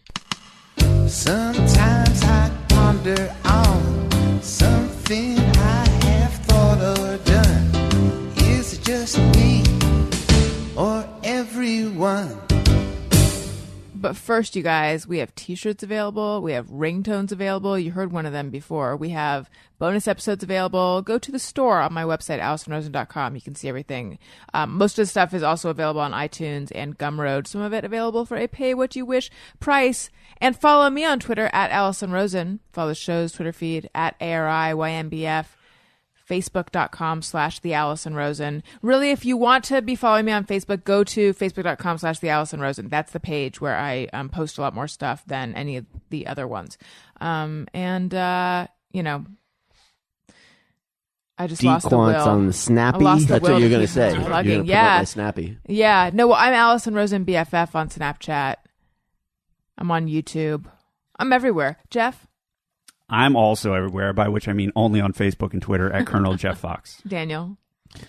Well, first I'm at Dequants on the Snappy. I am at Daniel Quants on the Instagram and Twitter, and I'm Dequants on the Snappy. And I also want to give a plug to Wheeler Walker Jr. Oh, yeah. My new favorite country artist. Go check out his album. It is fucking hilarious. Unless you're clean living person, and then it's very dirty. It's very dirty. And also listen to my Monday episode because he was the guest. Yes. It's Ben Hoffman. But we were who's a listening comedian to who it. performs as Wheeler Walker Jr. We were listening to it early and we had to pull over. We were laughing so hard. Very funny. And it's really good album too, musically. Mm-hmm. Alan? I am now at the #Al on almost all social media platforms. I envy that. It's It nice. must be nice. Almost You know, all. I don't have any followers, and no one reads anything I do. But it's nice to have like uniformity across all platforms. So I recommend it. It's smart. Jenna? You can follow me at Jenna Kim Jones, Twitter, Instagram, and you can check out our podcast, Sorry Not Sorry with Jenna Kim Jones, on iTunes or jennakimjones.com/podcast or various other podcasting places. Check it out. You get a little more of me, a little more of the #Al. So do you have No regrets. a book club? Yes. What? Tell me about that. We, as a group, this was our first time. I feel like the next time's going to be better. But this, we all read Leah Remini's book on Troublemaker. Oh, I want to. Is that good? It was good, yeah. It's fun because it's very much in her voice, and I just feel like she's kind of fun. Mm-hmm. She seems like someone who I'd want to hang out with for a night. Did she talk about Miscavige's wife? Like a ton, yes. Yeah. So okay, she really gets into it. So what we did was we just recorded a special episode of the podcast where we had called 3 or 4 people, and then we talked about the book. But this next time, my plan is to do a live YouTube stream show. So we're going to do that, but we haven't picked another book yet. Fun. It was really, really fun. Yeah. Fun. Yeah, we had a couple psychologists call in. It was like Yeah, really we cool. like really got down into the nitty gritties. But then we were also a little scared because we didn't want Scientology to come after you? Yes. They've already got Al's name written down. I'm sure they do. They have you. Yeah. And there's just the #Al. Yeah. Wait, when they call in, do you do Skype? Yeah. Skype or telephone. Skype's the best. Yeah, we It can run a works little telephone better. in as well. Mm-hmm. See, I have thought in the past, I never want to have guests over Skype because I always think of it as sounding really like pingy and tin canny. But just lately, I've been listening to podcasts Feel like where it's people gotten are, better. where people are connected via Skype and you can't even tell. As Daniel yawned his expression of good audio quality.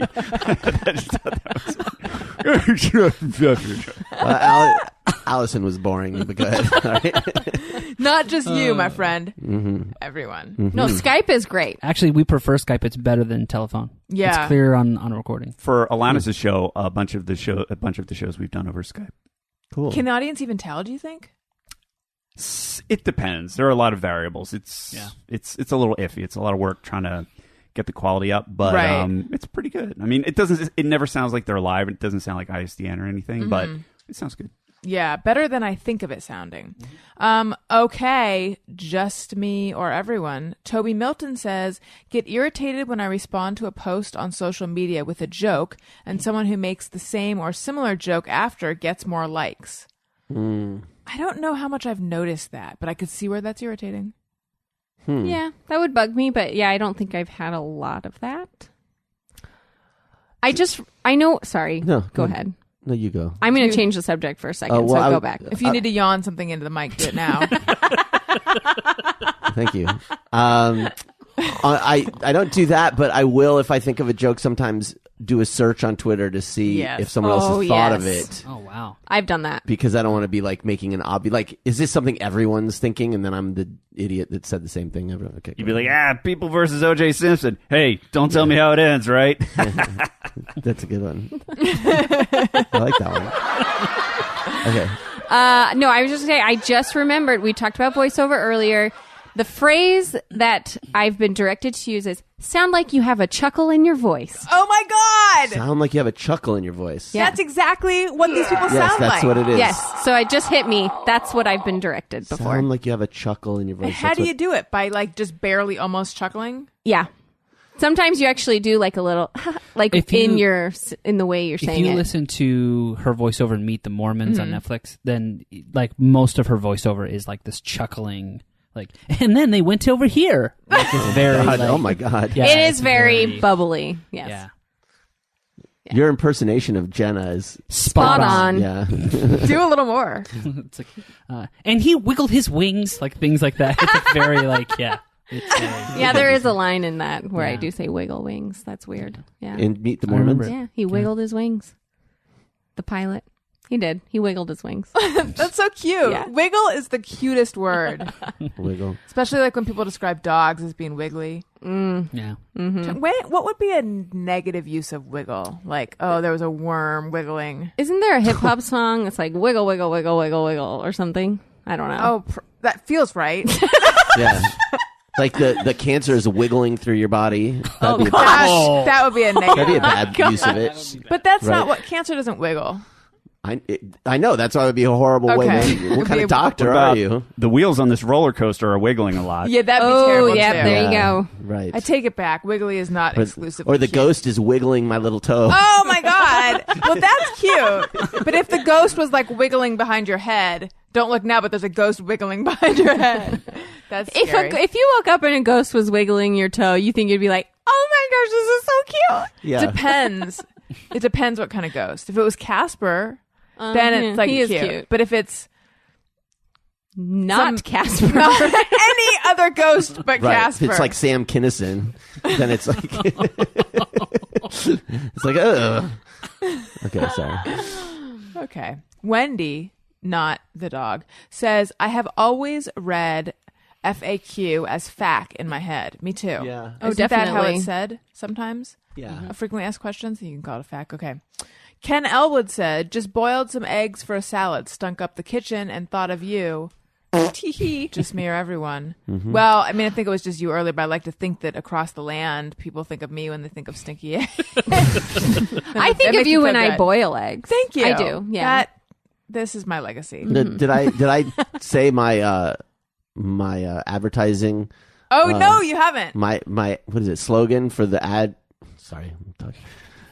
Slogan for the Egg Council: Yeah. eggs, the farts you can eat.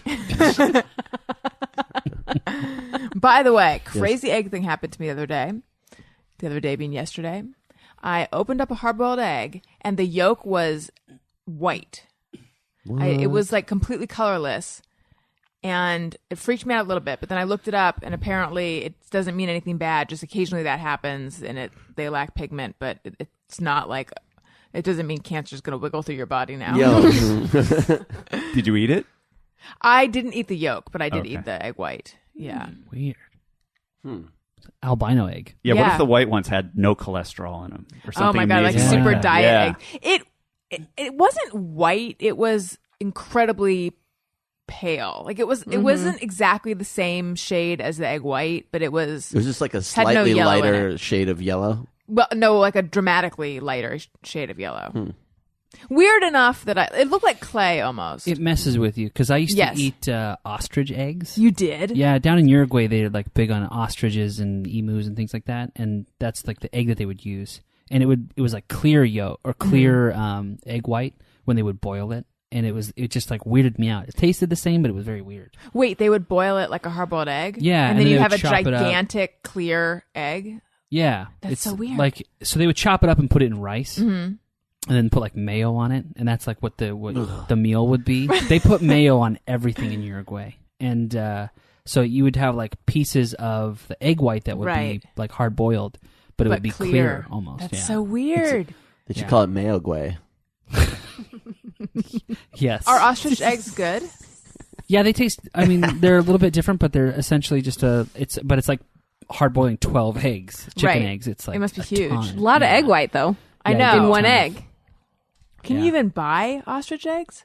here? I feel like you Check probably Amazon could. Prime now. That'd be so awesome. They had a lot. Like I said, Imagine they the would have. carton they would come in. Right? It was ostriches and like emus because I remember the sounds would just like haunt me because The I sounds of emus yeah laying because I eggs? lived out like in the sticks, like out in the middle of nowhere, and I was not used to hearing any kind of livestock or any kind of animals when I would wake up in the morning. Did Greg's message really bring you back?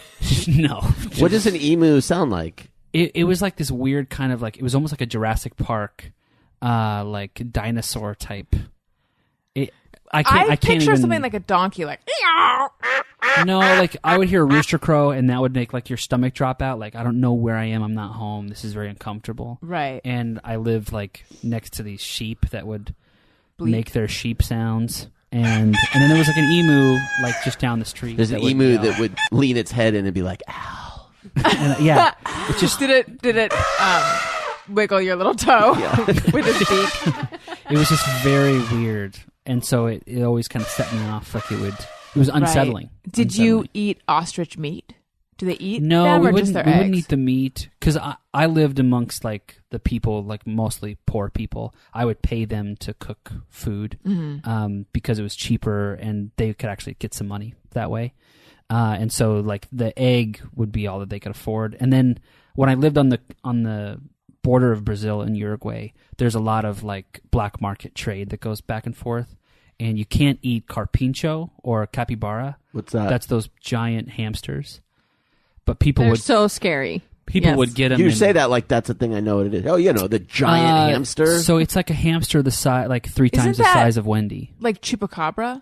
No, That's a monster that eats goats. yeah, we called them carpinchos, but they're capybaras. Is like the Right. Brazilian, So they're rodents. Portuguese word. Gigantic rodents. It's a rodent. I have pictures, but it's a rodent the size like 3 times the size of Wendy. Wow. And they just live out in the field. You'll just walk by, and it's a giant hamster-looking thing runs out, and yeah, and you can can't feel like eat them. And it jumps on a gigantic Ferris wheel and starts running it. there's just giant bottles hanging off of drinks from. houses. A gigantic you- salt they- lick. I guess it was illegal because people kill them too many times or whatever. They get Oh, extinct. so they were like protected? Yeah, and so sometimes people give us carpincho meat, and it was like, Did you eat this it? is illegal. Oh yeah, it was actually pretty good. Really? Yeah, they would like turn it into sausage. Yeah, Sounds it so was horrible. it was pretty good actually. But that, and then we would eat molita, which is armadillo. Oh. Yeah, they just give you a roasted armadillo, and you just crack it open and go. To No, Are you would serious? Yeah, not. absolutely.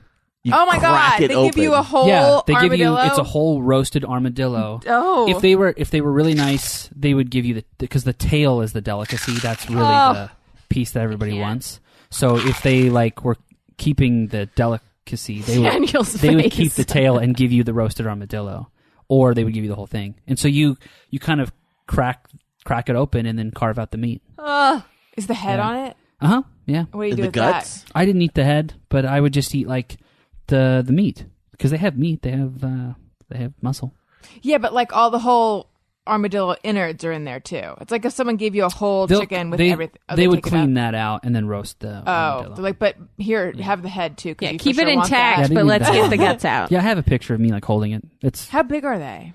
the one I ate was only the size like a football, basketball? like a football. And it was good.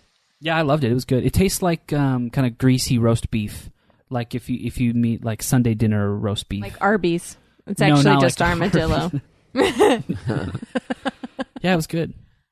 Yeah, it disturbs me that I suspect a lot of meat tastes good because I don't want to find myself in a situation where I'm eating armadillo or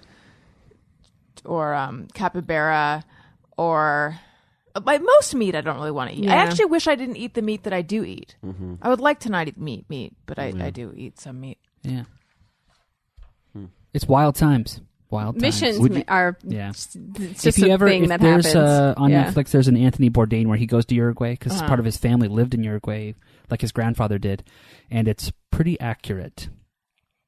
So It and was they- in Uruguay. yeah, he goes to Uruguay and eats the food, and like the experience in the towns he's in, like that's where I lived, and that's Wow. what I did. Yeah, Maybe I'll watch that, except You won't. I don't think I will. you won't. It's okay.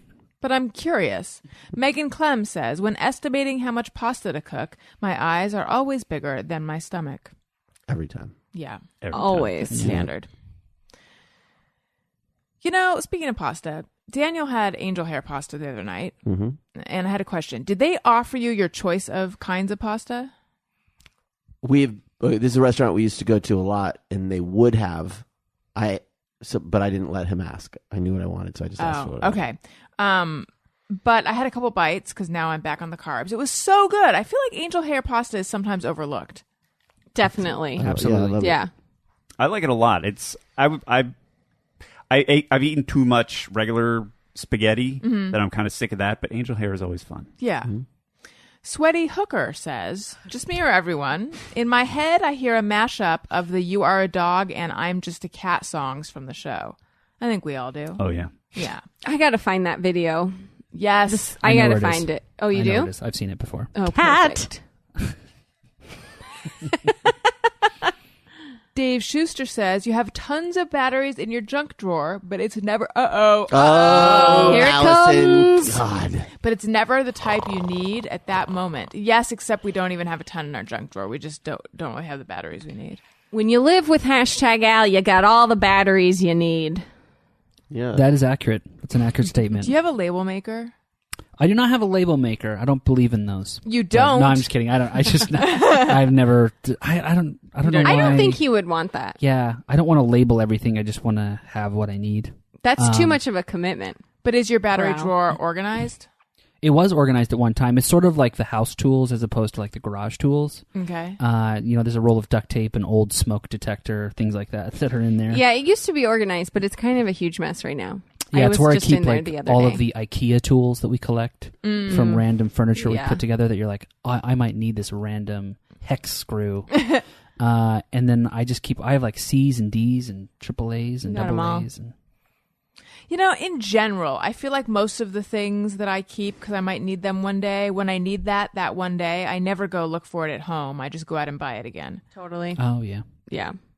I just found a thing in a junk drawer that I needed, and I thought I was sure in my mind I had it, and I looked in the 3 places I thought it was, and then I went to the 4th, and it was there. What was it? It was a battery terminal for your car battery. I had to replace one of them. I was like, I know I have an extra one of these because I had to replace one of these before, and I know I kept the extra one, and I've had it for 10 years, at least 10 years. And then you reach that point where you think like, oh no, I think I just imagined that I kept this. Right. But then I found it, and it was so amazing. And I love That's getting rid of stuff. And I was like, this is a satisfying. bad lesson to learn. The one I hate is where I go, I'm going to put it here because this is where I would most likely put it, and I'll never not put it here. And then when I'm looking for it, it's like, where would I have put this? I can't remember. Yeah. And then I go, 2005, Alan would have totally put it here. Yep. Idiot. Yeah. Yeah, you try and reverse engineer your own future Yeah. logic. Yeah. Exactly. I don't even have that much of a system. It's barely a system. It's just a thing. Your system is, Daniel, do we System. have this? Can you find it? That's Yes, thank you. Mm-hmm. You want to tell them about the tape measure today? Oh, Jesus. We were going to... Oh, my God. We needed the tape measure for some tape measuring purposes. And I was like, I can't find the tape measure. Have you seen it? And what was your answer? No. No. And you know where it was? It was right in front of her computer monitor. Literally on her desk, right in front of her computer monitor where she spends most of her time. Okay, look. I had eye fatigue. My eyes had been looking at it for so long, they no longer You literally- registered that it's there. You probably haven't used it in at least I 2 haven't been months. able to find it. You literally have been looking at it every single day for months. I know, but whenever I look for it, I can't find it. I've been wondering where it is. See, Yeah. Daniel? You were wondering. In fairness, I did say I can't find anything on my desk. My Right. desk needs to be condemned. Yes, I agree. Anyway, now we know. Where is it now? Do you know? I think it's in the sunroom. Okay. Ugh. Megan says, when typing out my phone number, I feel like using periods is classier than using dashes. Ha. It I does- like that. Yeah. It does. Mhm. Yeah, it's Looks kind cleaner. of continental. I like it too. Mhm. But oftentimes I find that I won't even use periods or dashes. It's like a fuck you via numbers. You try to figure out what this is. Parse this, bitch. Typing the parentheses is a pain in the ass with phone numbers. So Yeah. I'll use the // instead of with the, Oh, really? The Yeah. area code // I've never put a Wow. slash in Yeah, there. me neither. Well, you know what? Try it out. I think you'll like it. Maybe I will. Amanda Walker says, when I can't track down the meaning of a dream I've had, I end up worried that I am some kind of maniac. Track it down. Like, maybe that means looking it up online or something. Interesting. I'm trying. I always look up what my dreams mean, and oftentimes I can't find what it means. So no, it doesn't bother me. I just go like, oh, it's just a weird dream. I don't believe they have meanings that translate. I mean, there are certain things that can be common that we all sort of share that have certain, meaning to us all. But a dream is the most personal thing that you can have. Everything is personal. Yeah. I remember looking up one dream a long time ago, and it's like, oh, this means you're going to come into money. I'm like, oh, give me a break. Yeah. That's not real dream interpretation. Whenever I've looked them up, it's always wildly underwhelming. It's always, oh, this means that you're concerned about something. Oh, really? Imagine that. You're stressed. Yeah. Something's on your mind. Oh, Daniel, this is your fault. I agree. I've yawned a few times, and I think it all started with the Don't blame me. Mike yawn. It is your fault. Sorry, everybody. And now I got to tell this story, and let's see if I can get through it without doing a Daniel. So I had a dream last night. What do you mean? Be super interesting and funny and witty and charming? No, I meant yawning into the mic. Oh, okay. Make everyone yawn. By the way, I think I've renamed what that is because that used to be my thing. So it's temporarily your thing. Go ahead. Tell them about your dream last night, Allison. I had a dream that my friend that I used to play in a band with was very upset with me, and I wanted her to tell me why. And she started to tell me, and I started to get a little bit defensive. And I was like, and then I was like, no. And I calmed myself down, and I was like, if I get defensive, she won't tell me, and I want her to get it all out, whatever she's upset with me about. And it was very upsetting. She never really explained it. But then the dream kept changing, but in the dream I wasn't like, hey, a second ago we were here, now we're here. It just was like that. See, I don't know if you have dreams like that. So suddenly we're in a bodega, and I'm continuing to have the conversation with her, but she's a package of frozen meat. And I'm looking at it, and there's were there googly eyes? No, they weren't googly eyes. They were imagine if you had hamburger and you wanted to carve, sculpt eyes into it. So there was these divots in it, and I was looking at it, trying to figure out if the eyes were in there and if she could see me or if she was frozen. And then she turned into a package of vegetables that was with the plastic wrap on top, but was open. And then I had to go somewhere, so I bought the vegetables and the beef just to bring her with me so I could finish having the conversation. How fucking weird is that? That is super weird. It's Yes. really weird, yeah. Wow. I've never. It might be that's up there in terms of. Were you hungry in your Actually, dream? no. And I'll add. Nibbles McGee is like your Freddy Krueger. Yeah. When you sleep, she shows up. Or like Bugs Bunny when you start to look like a giant turkey when you're super hungry. Yeah. I will say this about my friend who was food in my dream. None of it looked good. The vegetables were yesterday's vegetables. The meat was unappetizing. You think this person is just like yesterday's vegetables? Oh, I did play in a band a long time ago. Called Yesterday's Vegetables? No, but I wish it had been. Anyway, I just thought that was the weirdest dream. You guys, I have a dog to talk about. And we have a new, shorter song. You are a dog. You are a dog. A doggy dog. Dog, dog, dog, dog, dog. Dog, dog, dog, dog. That's what you are. See? And now I speak over it while the song plays. I want to talk to you guys about Rufus. Rufus has been in the shelter for over 100 days. However, he only recently just joined the training program. And the description is Rufus has been overlooked for over 3 months, and we can't understand why. Such a handsome boy, a little goofy but wonderful. His first day in the training program, he showed us his wonderful sit. He needs to polish up on his down, touch, and focus, but we have faith that he will step up his game. On a side note, this smart boy managed to sneak into the cooler and ate all of the treats I brought for that day. Who could blame him? He's about 20 pounds underweight. Come play with him. He is a Cane Corso mix. He's about 10 years old. He's large. My friend Laura, who is a dog trainer, who is working with adoptable dogs in at the Downey shelter. She posted a photo of him and said that photos don't do him justice and that he's like quite a bit bigger than he looks in the photos. So he's a big dog, but very sweet looking and underweight right now. So if that's what you're into, I'm just kidding. Who would be into that? He needs to put some weight on. But anyway, he's friendly and playful. And you should check him out. There will be a link to him in the episode summary of the show. And I just have to interrupt myself by saying that Laura told me that she was at the shelter on Saturday and she met someone who is a listener of the show who brought her friend to the shelter to adopt a dog. So we are reaching people and helping dogs. That makes me feel so good. Okay, so if you want to find out more about Rufus, either click the link in the episode summary or go to www.shelterme.com/Downey/Rufus training program. Shelterme.com/Downey/Rufus training program. Okay, listeners, thank you so much for listening. Everyone, thank you for being on the show. I love you all. Goodbye.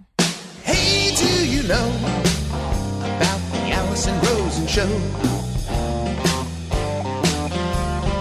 We had a good time, but now we gotta go. Yeah, Allison Rosen is your new best